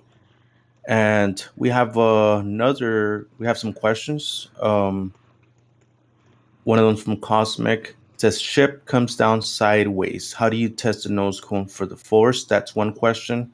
And then the other one from Alberto says, thanks for this amazing footage and comments. Looking ahead 5 to 10 years, is Starbase future destined to become a production and testing area, or can we expect crews there? Thank you. I can take the last one. I don't think we'll expect crews here. I have a feeling we'll not see NASA crews here. We might see SpaceX, but I have a feeling that the manned operations will probably stay Cape based. I know NASA has a strong preference for that because they've got all their crew facilities already there, as does SpaceX. Who knows what, far enough down the road could lead to, but my guess is this will remain a R&D and developmental site, and production and operation will move first to the Cape and then potentially to the ocean platforms and or other launch sites. What was the second question?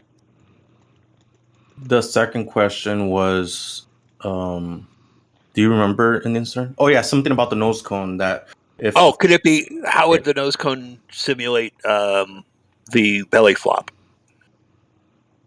Oh, Well, they have, in the nose cone jail allows them to pull backwards on the nose cone, if that makes sense.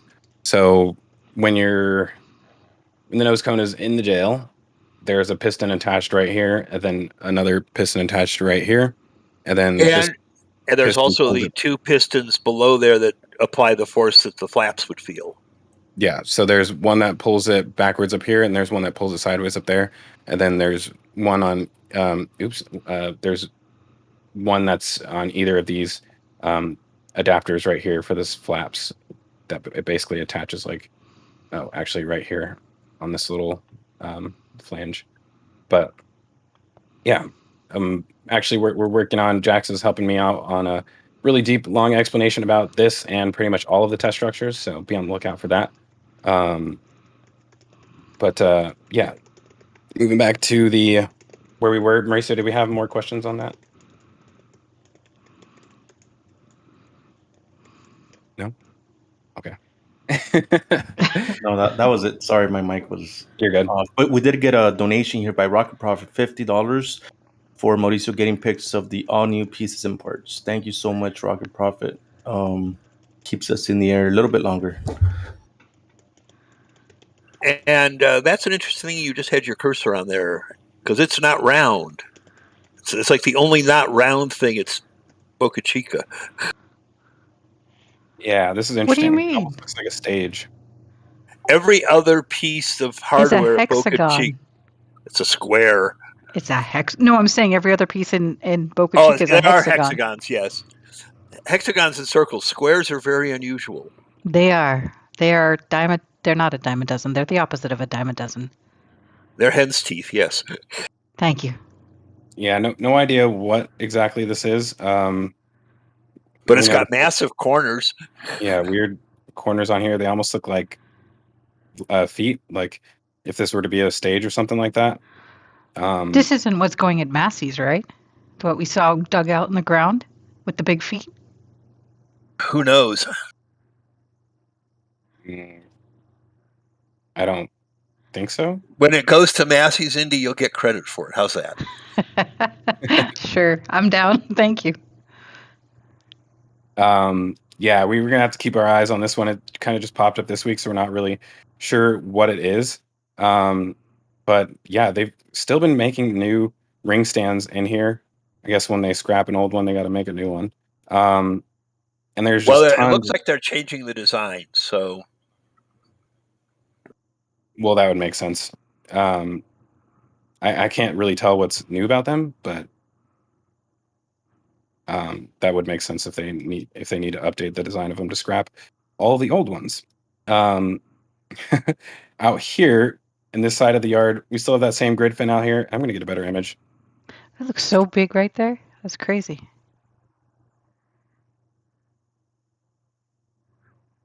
Yeah, single grid fin outside. This is really weird over here. Initially, I was almost wondering if these are like pre-grid fin strips, waiting to be. I think they're I-beams, but why they need so many of them? Yeah, no idea what that's about. This building's gotten a lot really, really boring lately. Not a lot happening out here. There is still this round table thing down here, which they have set up. There's a ring section on top of it. So basically, there's a rail right here with the gantry above it, so that allows them to lift things onto here. So I believe they're making a turntable right here. So on in some images of this, it's easier to tell depending on where the sun's at. But it appears that there's rollers on the top of this, and you can actually see them better right here. So it almost looks like this is meant to be a rotating like turntable. Possibly. And I mean, with the way that this gantry is set up, it looks like it's prepared to lift this on top.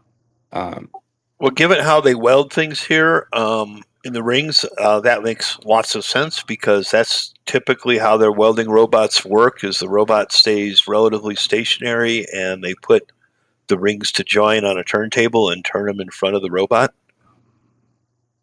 Yeah, I'm thinking that they've they're running out of space on the inside of this building, and they've moved this operation outside.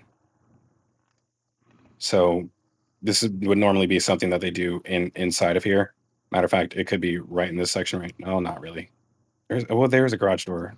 No, the garage door's over here.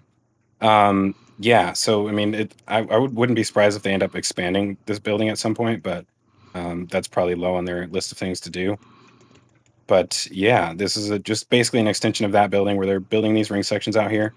Still storing tons of steel, which we're always waiting to see what they do with.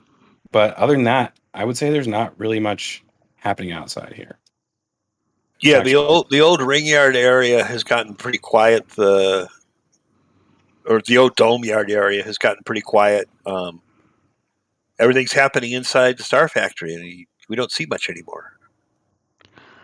And just to come back around to the question about how many rings you can make out of a roll, I got Thomas to answer, and it is 8 rings. They are 3.6 millimeters, and it is 11.92 metric tons. So we get 8 rings out of one roll. So that means just over 4 rolls makes a complete Starship a booster. That's insane. Insane. Well, unless we have more questions on this area, I think we should move a little bit more. Let's move a little more east and head towards the village and the tracking station, maybe.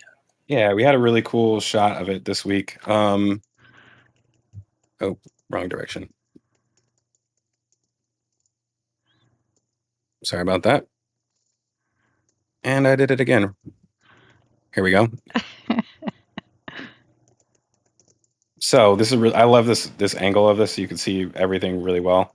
You can see obviously the oh man, I just lost the word that I was going to say.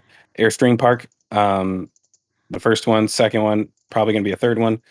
Not really much more progress on these homes that they're building over here.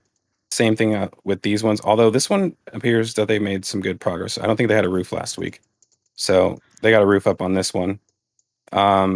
But yeah, still working on these foundations over here and moving ourselves. Actually, I'm going to switch over here. Hopefully this is a good one to see it.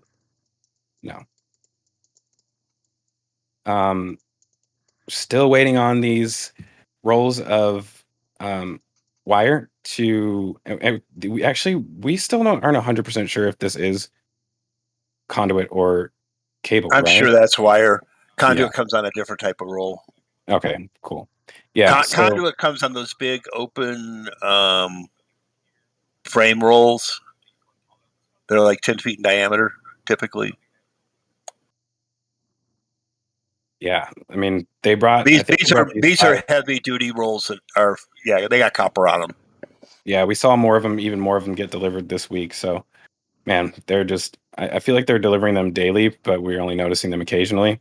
But every week there seems to be more of them down here. So I would expect at some point we will start seeing a couple cable trailers and pulling rigs, and they're going to start pulling this through all the conduit that's laying in the ground for the last year. And not wait to see that happen. That's going to be a pretty big upgrade for Starbase. And man, like I feel like I'm actually surprised that it hasn't started yet, because it's like one of those things that probably shouldn't interfere with anything else. No, but I'm wondering if it's just logistics and they are waiting. Oh, is that one right there? Wait. I wonder which direction it's going. It goes down Weem. It goes down Esperson. You think that's going this direction? No, it comes from Esperson. No, it doesn't go up to Weems. It runs down Esperson from the tracking station, and then goes over into the payload processing area. This goes into the payload processing area. Yep. Yeah, it comes down Esperson, fans out into those 4, and then ends up going over here. So we don't see any of them. You don't see them pulling it through over here? No, but look, go down Esperson to the right. I'm not good with street names out here. Okay, Esperson's the street. Esperson's that street right there in front of Maria's office. To the right, all the way towards the tracking station. Keep going down, keep going down, keep going down, keep going down. Right about there is where they come through the fence. Right here. Yep. Oh, we saw those where they were digging them up before too. I took pictures of them when it was open trench there. Yes. That's why I know that. I know this run of conduit well.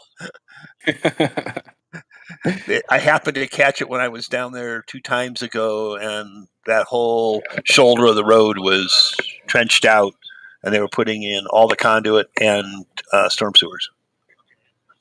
You know what? I just realized we are 2 hours into the show, and I have not mentioned that if anybody who hasn't hit that like button can do so for us, that we would greatly appreciate it. We try and only ask once or twice a show, so I'm late. Right now we've got 730 people watching, and I only see 343 likes. So you other 350 people, smash that thumbs up. Probably a good time to read the some of the donations that came through. We got a new member at Astra, and also donated €4. Love your work as always. And we also have Tech Controls, with $13.99 Canadian dollars. Given recent job postings and what seems to be a large pipe being built in Florida and possibly shipped to Boca Chica, do you think it's more likely that the tower segments being built are for Boca Chica? Personally, I don't, but what's Zach's opinion? No, I mean, it's a possibility. It's not impossible. And I guess what he may be referring to is the a tweet that I posted last night. Well, actually, wait, was that 2 days ago? I don't even know. All the days are blending together now. But I posted a tweet about so somebody sent this to me, basically a supervisor position for Starship tower building. So basically, this caused a little bit of confusion because it's like super ambiguous. Like, it could mean that they're building a new tower, or some people believe maybe completing the first tower. And really, the only thing that's left to complete on the first tower is all the cladding. So I don't know. I personally, Does it I say don't Boca think that. Chica? Or does it say Yes. KSC? Yeah, it says Brownsville, Texas. Thank you. Sorry, I didn't mean to interrupt. No, you're fine. So it's clearly here. And yeah, I mean, I guess you could say that putting the cladding on this tower is a semi-large job. Yeah, I mean, it's definitely a tall building. But I don't know. I mean, my only comment on that is I don't think they're going to be doing that on night shift. Exactly. That's a very good point. Well, they could. I mean, with all the testing that happens during the day, it could make sense that, I mean, all they got to do is, bring a bunch of lights out here. And you know what?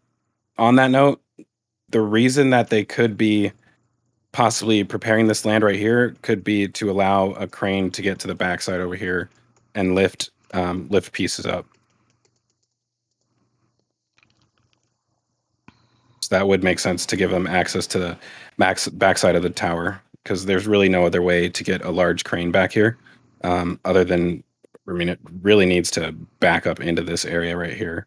I mean, actually, doing this side might be not as bad. They could do it from over here, reach over. But yeah, I mean, I do think that at some point we may see a crane in front of here, lifting all those pieces up. And what of that circular piece right there? You see it in the ground with that little to the left of the shadow of the tower, closer to the berm? You're talking about the 12 mounting points for the transport stand for the booster? That one right there that you can see on screen, that's for the booster? Okay. Yep. That's the booster cryo stand, and just to the right of that is the 8 points for the Starship. Thank you, sir. Yeah. And let's actually move over to this orbital tank farm, since there's not really much happening over at the in the village area. So we have noticed a little bit of work over on this side of the tank farm, if you've been watching any of the Lab Padre streams this week, you would have seen them doing a bunch of work to this berm, and it looks a lot smoother, I guess, right now. And you can already see that they've had the. And I don't think these are just road. I think this is an actual concrete wall. But they have smoothed it. It no longer looks like it's in the middle of some floodplain where it's been rained on and eroded. Yeah. So I mean, we can tell that they're preparing to pave this over, and complete that berm. So that will be nice to see. The odd thing that we've noticed down here is a bunch of, I don't know. We think this is cribbing. It's not. Those are steel boxes. Mauricio found he has a ground image of it.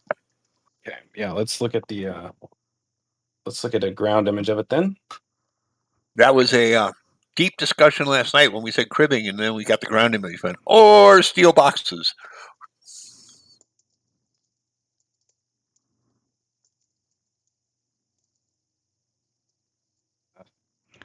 What'd we say, Dave? We said what? Those things next to test stand B are flat steel boxes. Yeah, I liked when you said more steel boxes. I was hoping you'd say it again. So interesting. Yeah. Exactly what we all said last night. I don't know what they're planning on putting those in, around, on, under. Well, that's interesting. Yeah. And I mean, so we know that ship 25 is, I think, chilling right here right now, waiting to get lifted, possibly. Or not possibly, more than likely, onto this test stand. But we don't know anything about what they're doing with all this stuff. Well, and if you remember, where that crane is sitting is actually a separate little pad that they reinforced just for the crane when they poured this concrete. That's a square pad there. Yeah. Yeah, this was especially made for that crane. Even though you can't really see it, but actually you can almost barely just see the outline of it. But yeah, it'll be interesting to see what happens with 25 this week. I'll have to eat some crow if they end up doing like a static fire or something. But I don't think that's gonna happen. But I would love to be wrong. I mean, they could do a static fire. It's got 6 engines on it when it came down the road. Yeah, it's got its engines on it, so I mean, it's definitely a possibility. So I would expect cryo first, and then it's anybody's guess. Crane Man said that those are load spreaders, what you guys were looking at about a minute ago. Okay. These? So like matting, but made out of steel?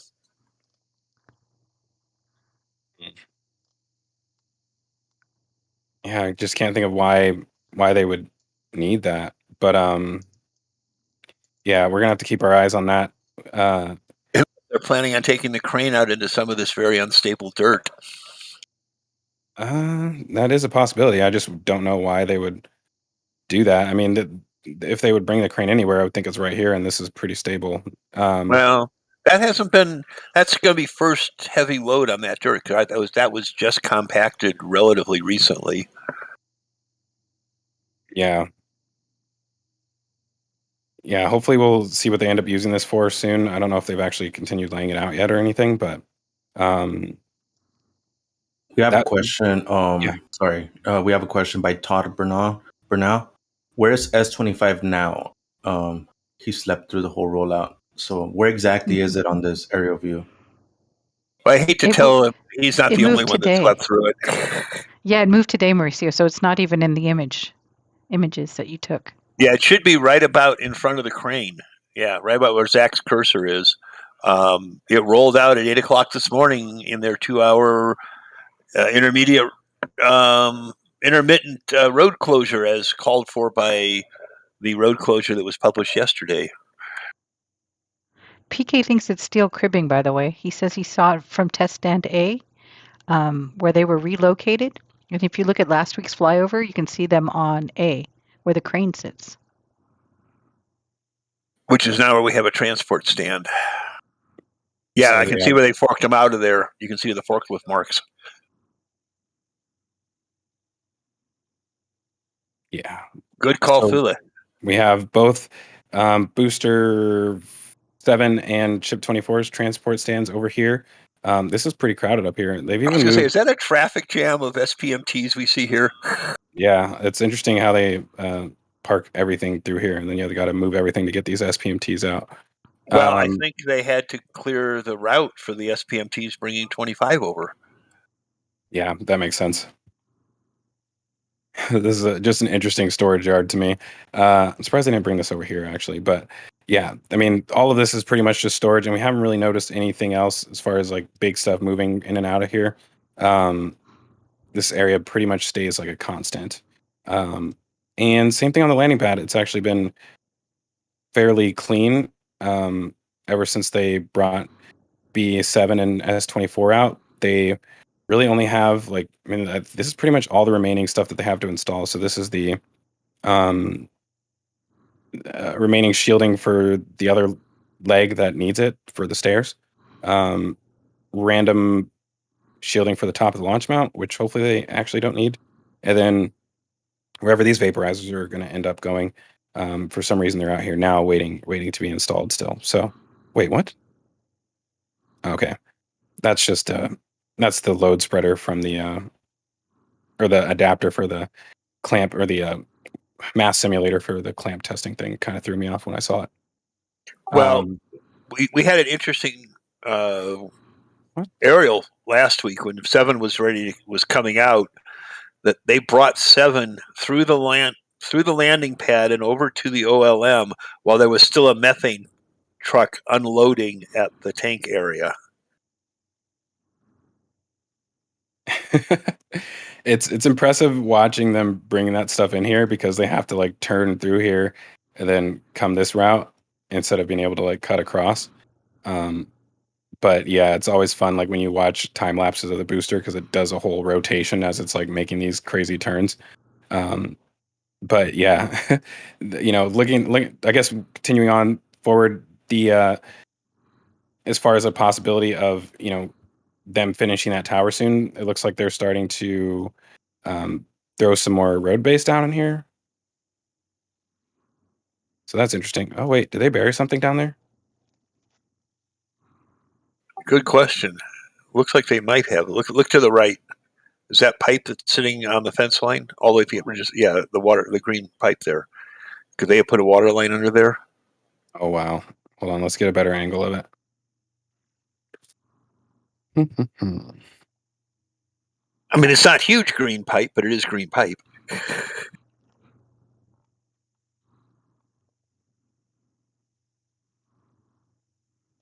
And the long arm excavator that's there probably isn't part of this, because that's what they were using on the berm by test stand B. This might be the best one that shows it. No, still the same. It is possible. It's very odd that these are even here. Oh, these were originally they were like over here for a long time, right? Then Yeah, but you can see where they skidded them over there. Like there's tracks going right to them. Yeah, this cut in here is interesting to me. It almost looks like for sure there. Let me I'll just go ahead and grab an image from last week so we can compare it, because that's a lot easier than sitting here guessing. So, pulling up an image from last week. Yeah, that doesn't really help. It just looks like there is a trench-ish thing there-ish, sort of. yeah, it's almost like just the gap in between like where they laid all of this stuff and like what they had existing over here. And for some reason they just didn't like fill it in all the way. I don't know if this is supposed to be for drainage. Do we see those pipes? Oh yeah, they're just off screen over there. Yep, they are. Okay. Yeah. But you can see where they ran them over there. Like you can see the 2 pairs of tracks going right to them. Yeah. Coming across that dirt line. I don't think there's any in the ground though. No, it looks like the same pile. There's the methane truck. There's the methane truck if you scroll down. Oh, oops. From last week. Was that from when they? I don't think the booster was out. That was when. Yeah, sorry, that was before the booster came out. Yeah. But the truck was still there when the booster went through the landing pad area. They didn't Right. make the truck leave. I mean, that's kind of cool though, being able to sit there and offload methane while they have a booster rolling by you. That doesn't happen every day. Yeah, no kidding. We got a question here from Logan Carr. Next time we see B9 roll out with its engines, do you think we'll see its engine shielding also installed? Yes. Yes, Yes. I agree. Yeah, it's unanimous. I don't think we'll, unless there's another Booster 7 type explosion, I don't think we'll ever see. There's no reason to see a booster roll out without engine shielding ever again. And then the other Unfortunately. question, the other question was from my username. I won't read the username. Could the other launch tower at Kennedy come to Starbase? No. Oh, the third one? Sorry, I was thinking of the one that's already installed. And yeah, let's say, I mean, this is worth speculating on. So we have a few options of what can happen here, in my opinion. So number one, there's a problem. And that problem is that if they lose this tower, then that's the only tower they have. And yes, they've completed the one, or are completing the one in Florida, but they also are not completing the one in Florida. So they're finishing the tower, but pretty much nothing else. They've already started building another set of chopsticks. They've started building another GSE arm for the third tower, and all but the very top section of that tower are now complete for the most part. They don't have any like piping or anything, but the fact that they don't have piping is almost a sign that it's going to get moved somewhere, because the way that they install this piping is they just like hang it up on hangers, and it's like loosely hanging in there while they're transporting it through KSC. And even while they lift it. But if they have to like ship it on a barge or something like that, then it kind of makes sense that they don't have all the cryo tubing set up in there. I mean, you don't want it's going to travel through like the ocean, so you'll have like salt water blowing up on it all the time on your inside of your cryo tubes, which is probably something they don't want. They probably will like transport them covered through the ocean. But the thing is that like, so if this tower gets destroyed, I could see like wanting a backup in case the tower gets destroyed, because the Kennedy Space Center is not a backup. Like they can't just start launching out of there if something happens to this one. So I do think it's a small possibility that they could move it here, and I don't find it that unlikely. What I do find unlikely is the placement of what could be that next tower, and I don't think it would go right here. I don't think it makes sense to put it right here, because if the tower's here, then that means the launch mount's there, and that's just way too close. I mean, it's only close because of the fact that there's open doors and the drawworks and all that stuff on here, and then the entire like drawworks cable is over here as well too, on the outside of the tower, which can't really be protected, like the cable that goes all the way up the tower. So I just don't see another launch mount being like right here. There's no way that's happening, in my opinion. But I do think it's possible for them to bring another tower to Starbase. What I think would be interesting, and I also don't think is going to happen, would be like, obviously possibly suborbital test stands at Massey's. But if you wanted to test a full booster there, you would almost need a mini OLM. Like the table would basically be the same in a way, except you wouldn't need like all the stuff on the inside for starting up the Raptors. But you could build a smaller version of this just for testing boosters at that Massey site, which would be interesting. But on that note, they are building a full tower, not a partial tower, so doubt that's going to happen. And this is a pretty good image while you got this up. If you zoom out all the way, you can sort of see all the area that's got water in it belongs to SpaceX, and that was area that they intend to fill in at some point when they get permits from the Corps of Engineers. Their property line basically runs over to the far side of that where the scrub is. You can see it. Yeah, you can see their little stakes. It's hard to see in some of the image, but they've got little purple top stakes up there. Are they in this image? I haven't been over that far in that corner, but yeah, we were out there walking, and they are hard to see because they're only like one by one. Yeah, I can't see them up here right now. But yeah, they have a lot of land there that they could expand into, but as is obvious from the standing water in it, it's tidal lowlands, which is a protected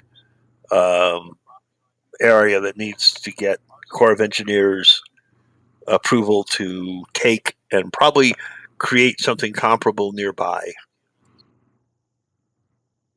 Yeah, and I really hope nothing happens to this tower, but again, I do think that we'll definitely see lots of stuff happening in this area once after the first launch.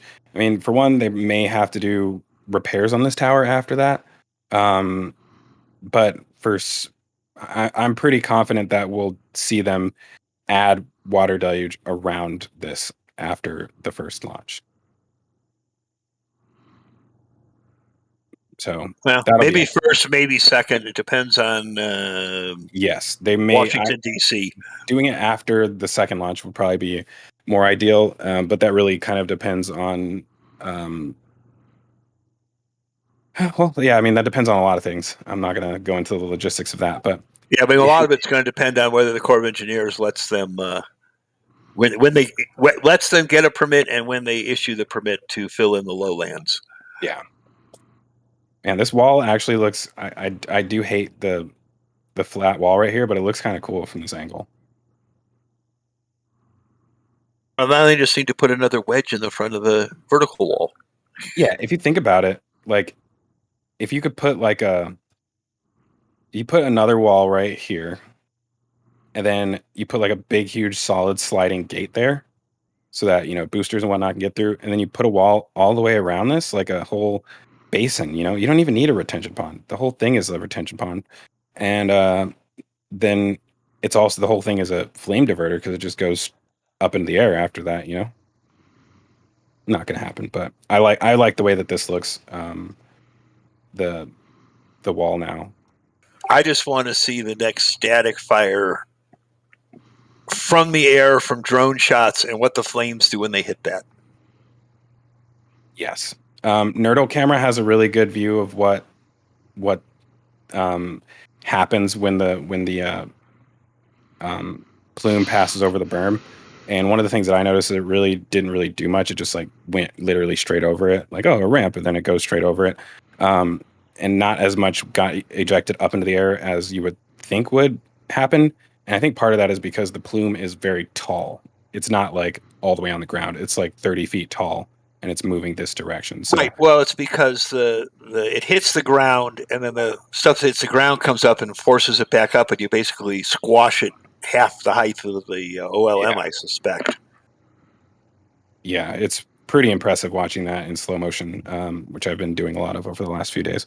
But yeah, I mean, this we've said this before, should make it so that any gravel that gets blown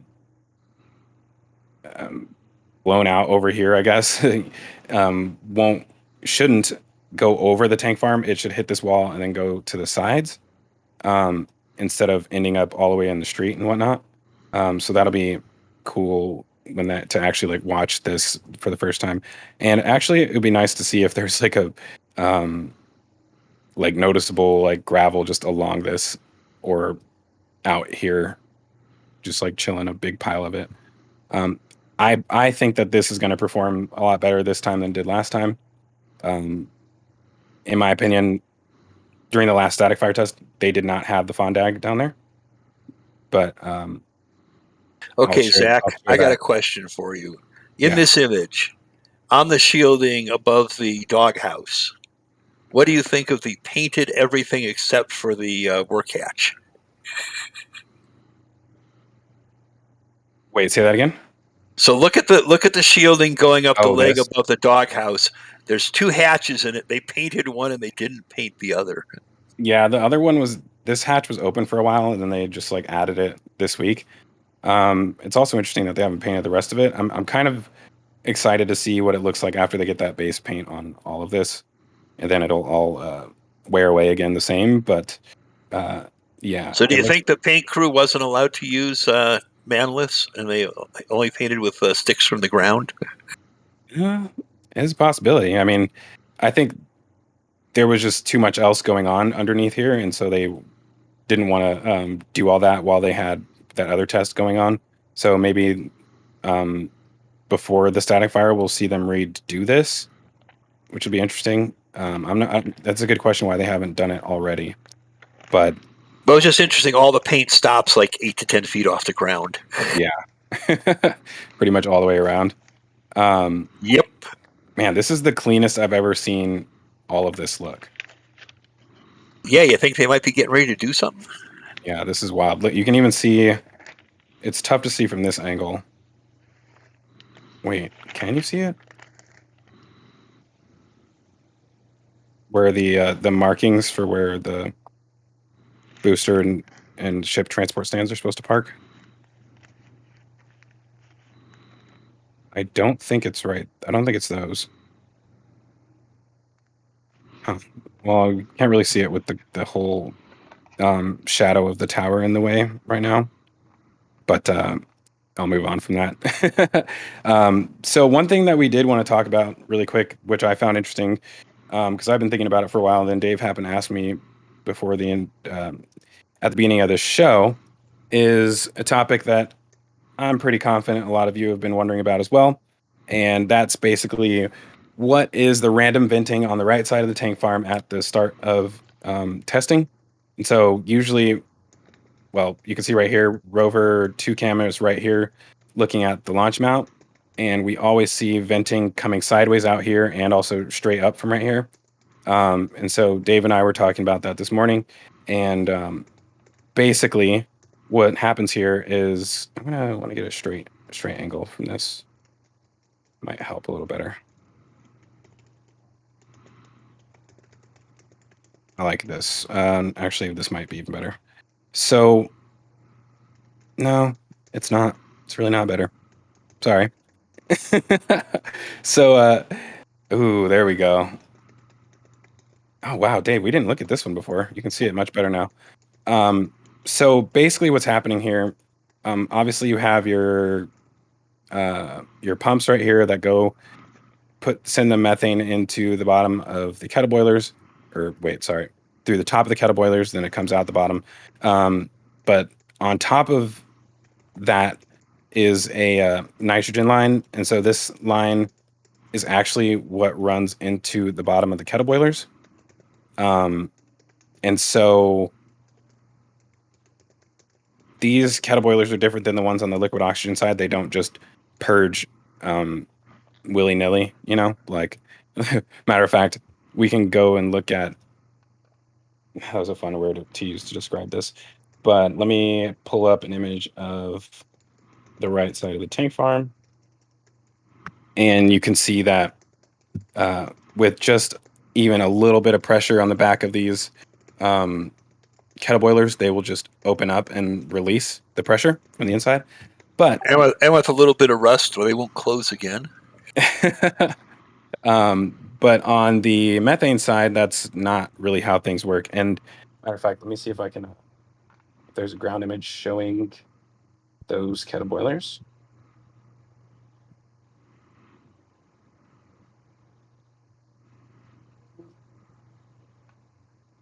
And it's a lot harder to get a ground image of the methane side. Yeah. I may be missing images from this week because I don't show. Oh, no, this isn't showing it. Okay, so just returning to that aerial view, there are actual vents on the back of these, but they use valves instead of just flaps on the front. And so when you're listening to Rover 2 Cam, you'll often hear like a sound that sounds like a cowbell. And that cowbell sound is these things opening and closing because they just bang back on the rim of the opening, and so that's kind of like how you know that the LOX kettle boilers are firing up is when you start hearing that cowbell noise, because that's when it's slowly building up pressure in there. Matter of fact, I think you're right, Dave. This one's like just permanently open. I think that one just got stuck in the. I think it got rust or salt buildup on it. Yeah, well, they should let that close because you don't want animals flying in there. SpaceX. WD-40, right here. We need that. So you can put that in the maintenance suggestion box at the. For the record, yes. For the record, that is not a joke because I know they care about that stuff. If you look at, I have a ground image looking up at the tower, and I'm going to pull that up really quick because it's worth bringing up. So this is a vent right here on the side of the tower, which you'll often see before they start filling the ship. And at the top of this vent, it's all plugged off with plastic. I don't know. Initially, I thought that could be ice, but it's not. It's like plastic that they plugged in here, and they probably had to get the. Well, we actually know that it all blew off, or they blew through it because it vented very nicely yesterday. Well, I was wondering if they actually took it off, or if they just allowed it to push itself out. I think that little gap you see there on the end, right dead center on the plastic, is probably what we saw the venting going through. I think it just blew through it. So they covered it, and then it just blew through it. They forgot to remove it. I don't know. I think they just said we don't care. Yeah, we got enough pressure. It'll find a way out. So I mean, for me, the only reason to do this is if you don't want little tiny grackles and stuff. Our favorite grackles, they'll go everywhere, flying in there. But I am getting way off topic. I'm going to go back to what we were talking about here. Get back to our kettle boilers. Yes, exactly. So here, switching back to that. This is a great shot because the kettle boilers are all frosted up, and you can see the vent pipes are warm on the top and cold on the bottom. I mean, there's all sorts of stuff here. So how Dave explained this to me is with these kettle boilers, these are different than the liquid oxygen side because the liquid oxygen ones, you just fill them up and you just keep them topped off, and then you just run the liquid oxygen through it. And the liquid oxygen, the actual freezing temperature is far below the freezing temperature of liquid methane. So like it's basically impossible for other way around. Yeah, liquid oxygen's freezing point is below the boiling point of liquid nitrogen. Right. Exactly. So you don't have a risk of getting oxygen in your tubing. Liquid methane, you have a risk because liquid methane will freeze at liquid nitrogen temperatures. Yeah. So in order to prevent the liquid methane from freezing in here, you have to have higher pressure in here. And once you have higher pressure inside of here, that higher pressure is for the nitrogen, not for the methane. So the higher pressure on the nitrogen side raises the boiling temperature for the methane, for the nitrogen, and that makes it so that it boils off faster than it does on the other side, so that it doesn't have time to reach the temperature that. Well, it's not faster. It just makes it warmer. So the methane, if the methane is sitting inside the kettle boiler, it won't freeze. So it means you need to keep positive pressure on the nitrogen side of the tank, which is why we have pressure regulators and control valves up on the vents. And then that brings us to this right here. So on the other side, on the liquid oxygen side, there are no pumps to pump the nitrogen into the bottom of these. It just is a gravity feed. It's gravity fed from the nitrogen tanks. So on this side, you have to actually pump it into here because you are fighting against the pressure that's already in there. And so this pump right here sends the liquid nitrogen comes in through the bottom, out through the top, and then into these two kettle boilers. So there's a spot right here for another pump for when they add two more kettle boilers. So I'll have to put another pump right there because you're fighting even more pressure at that point. And the reason why the venting you see coming out here is because on the liquid oxygen side, you can but you can literally just as you're flooding these lines, there's going to be gas within the line as it's cooling everything down, and that gas will come out of the back of the kettle boilers on the liquid oxygen side. However, on this side, that doesn't happen because it has to pass through the pump first. So you don't want gas passing through this pump. So you have to purge all of the gas out and only receive liquid in here. And so what we're seeing at the beginning of those tests is basically them priming this up and maintaining liquid flow to this pump, essentially. And I suspect even while the test is ongoing, these pumps are going to start and stop as the methane flow starts and stops and as the heat demand on the kettle boilers changes. And the problem is if you stop the pump, then the pipe's going to start warming up and you're going to start vaporizing nitrogen. And then before you can restart the pump, you need to repurge the line out. So I think if we look at this image right where the nitrogen line tapers down there at the bottom center, I suspect there is a separator right in that area where they can separate off any gas and vent it out, maybe even through that little tiny pipe that's sitting there. And that something in that area is where I think the vent is coming from. We had a great little deep dive into this, so we don't have to do quite as much now. Yeah, so it's interesting. You will see it happening. I believe it happens every single time they start refilling this. Is when you see that. So I would agree. Anytime they get ready to turn the pump on, they're going to have to purge first. Exactly. So now you guys know that means they're filling up the kettle boilers essentially. And one of the other big things to mention from last week, we kind of talked about all of the piping that they changed out on the actual launch mount. I do think that a lot of the testing that they were doing the first day was making sure all of the new valves and whatnot were working. So I guess I can just switch over to that ground image really quick and show what I'm talking about here. This isn't the best one because of the angle. See if I can find a...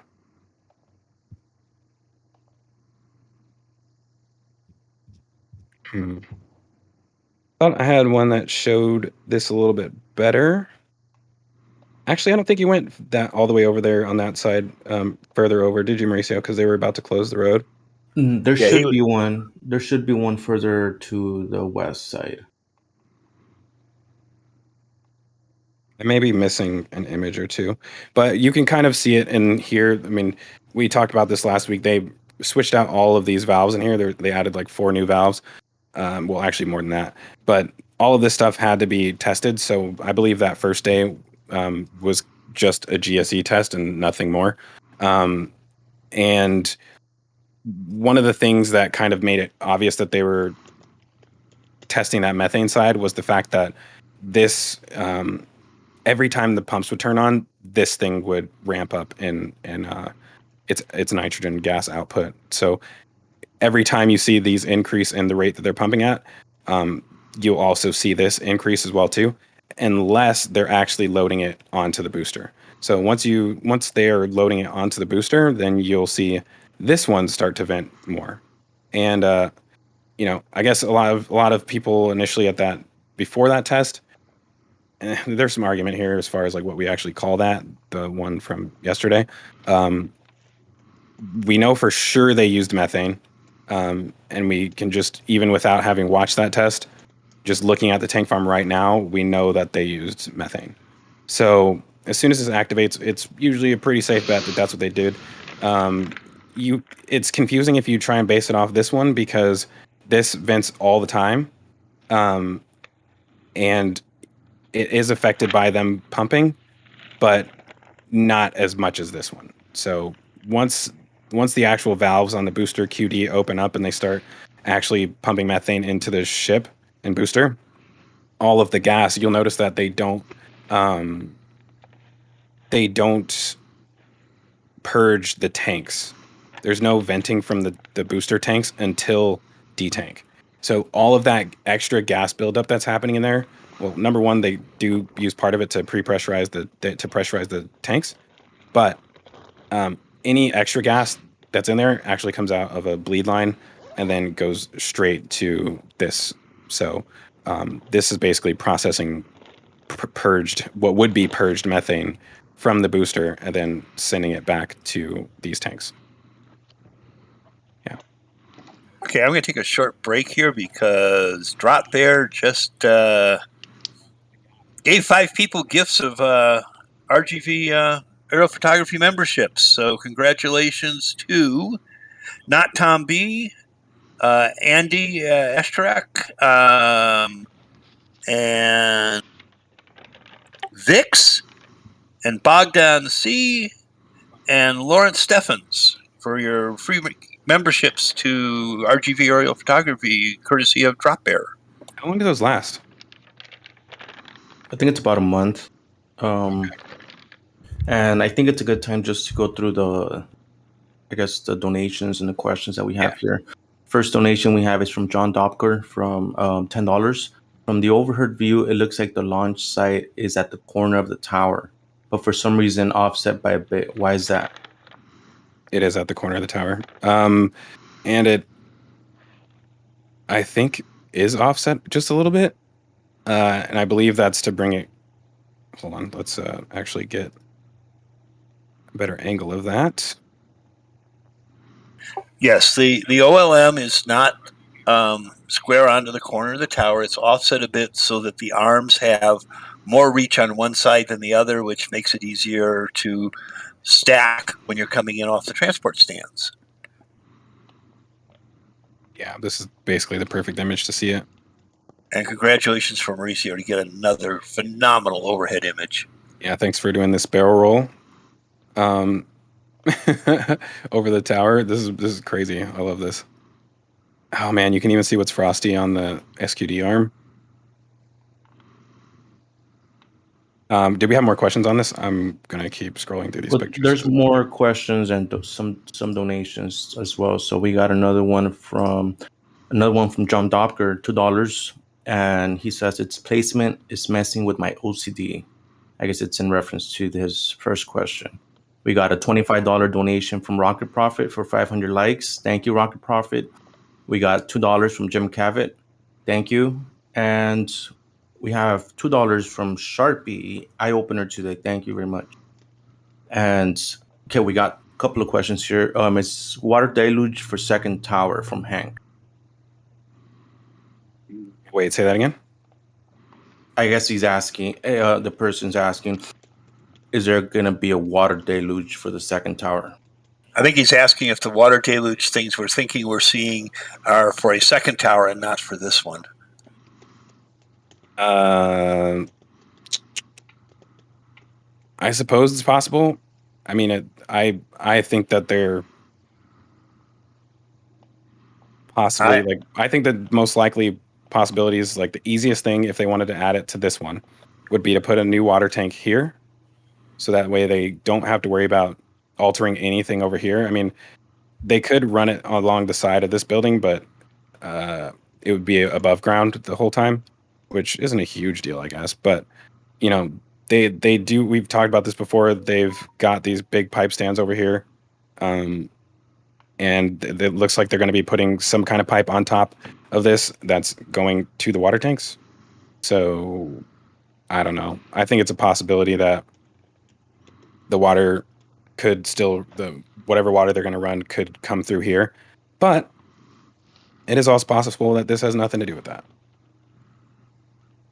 Yeah, I got a feeling any water piping we're seeing is probably, if it is deluge, it's probably going to be for this tower.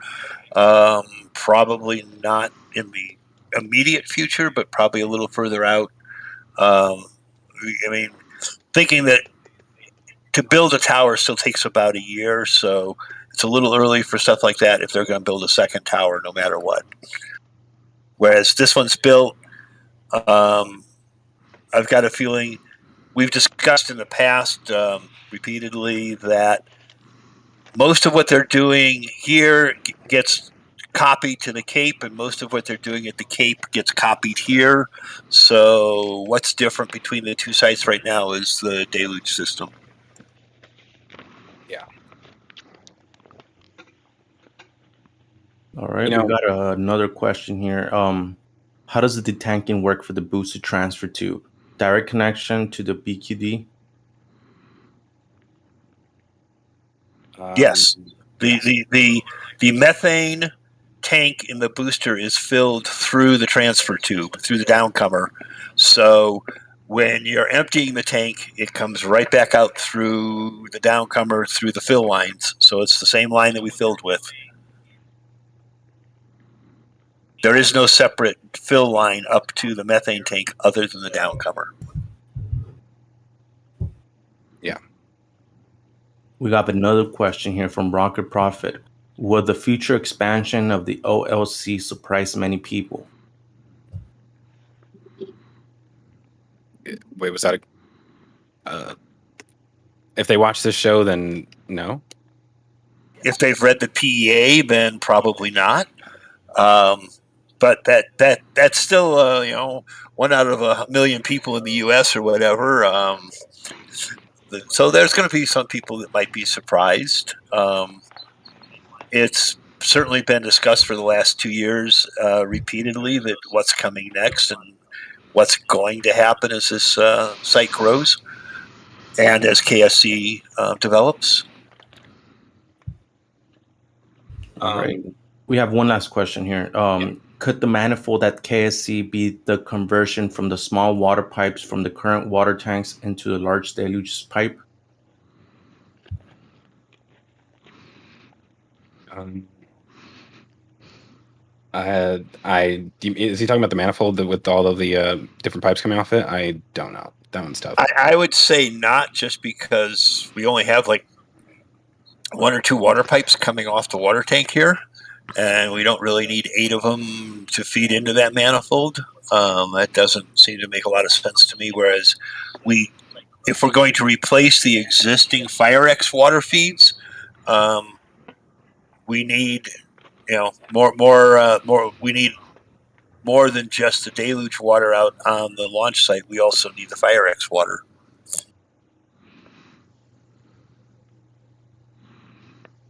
Yeah, and I was looking for something in the background here that I wanted to show along those lines, but I cannot find it. So, it was a video. I was going to say my favorite thing about that test the other day was the new Raptor chill line for the ship. So if you guys watched it, the Raptor chill. I mean, we talked last week about how they installed this Raptor chill extension onto the top of the booster, and so now it comes out of the bottom of here, and it's really cool because it nearly touches the chines. I mean, the one on the front side actually was curling around towards the back because that's the way that the wind was blowing, and then this one was all the way down at least to the common dome. So it was really cool watching that line. It was like a just line of like liquid oxygen pouring down the side of the booster. Well, it was neat because originally it was venting and it was the typical white cloud, getting blown down. And then about halfway through the test, all of a sudden it started switching, as it did when we saw the Starship tests, on the test stands, to half gas, half very much liquid oxygen. That you could see the liquid streaming as a flow out of the vent line. It's very impressive. Yeah, I was looking for the video that I have of it, but I don't know what I did with it. So, but yeah, Mauricio, did we have any more questions? Yes, we have one from Crane Man. Are they finished with the extension of the OLIT wall? And from yesterday, I think we saw that they didn't. Looks like they just filled it up, right? It's not finished. Yeah. Looking at. Well, is he talking about the concrete wall around there? That looks like it's finished. They put a nice clean top on that when they put their 2-foot form to run that up.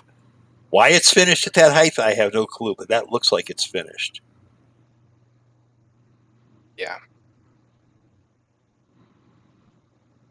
which makes it very different than the equivalent wall at the tower at KSC.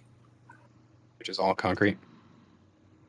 Yeah, I mean, it was the whole mount for the drawworks is different because they built the concrete structure first and then put the steel floor in and then put the drawworks on it. Right. What else do we got? Let's see. We have another one from Juan. Question: where are they developing the interiors for the Starship, anyways? I don't think anybody knows, but I'm going to hazard a good guess that it would probably be at Hawthorne On a computer. And they might even be doing mock-ups. Like they had that elevator mock-up out in the parking lot. Thank you, Indian Star, for going in those pictures a few months ago. And they've done other mock-ups of, they have all their training and mock-ups for Dragon there. I suspect that they will do the same thing for Starship in their human factors labs at Hawthorne.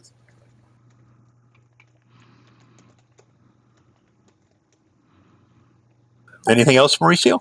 That's it. That's all I have, unless it hasn't refreshed. But I haven't seen anything much. All right. Well, on that note, I do want to thank everybody who's joined us for this show, as always. And if you guys haven't hit that like button, please do. We're getting really excited and watching the show grow as we get closer to this first orbital flight test. So want to thank all of you who have contributed to helping the show grow. I mean, literally just hitting that like button definitely goes a long way because it tells YouTube that this content is worth sharing with other people. And like I said, I'm really excited to continue covering this over the next year, if not longer. But definitely, as long as we're getting awesome stuff happening at Starbase, we're going to be here to cover it for you guys. So I will see you all next week. And man, I really hope we get a full stack wet dress rehearsal followed by, well, I don't think we won't get a static fire by the next time we see each other, but at least the full wet dress rehearsal hopefully will be done by the time the next show. So I will see you all next week, and I'll pass it off to Dave. And thank you, everybody. We're at 555 likes. We could get a couple more in the next minute here. Thanks, everybody, for tuning in for this week's episode 56 of Starbase Weekly Review. And I'm going to pass it off to Mauricio. All right. I want to thank everybody that donated, everybody that watched. If you can, share the video with somebody. And I just dropped the high-resolution wallpaper downloads for the full stack. So I hope you enjoy that. I went ahead and pinned it there. So aside from that, thank you very much for joining us. And I'll pass this along to Indian Star. With that, I will say thank you all for joining us. Join us next week. If you're not already a Patreon member or a YouTube member, we invite you to subscribe.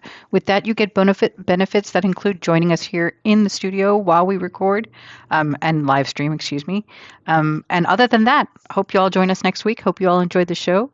Main engine cut off, stage separation confirmed. Loads of love to you guys. Later, Gators. We'll catch you next week.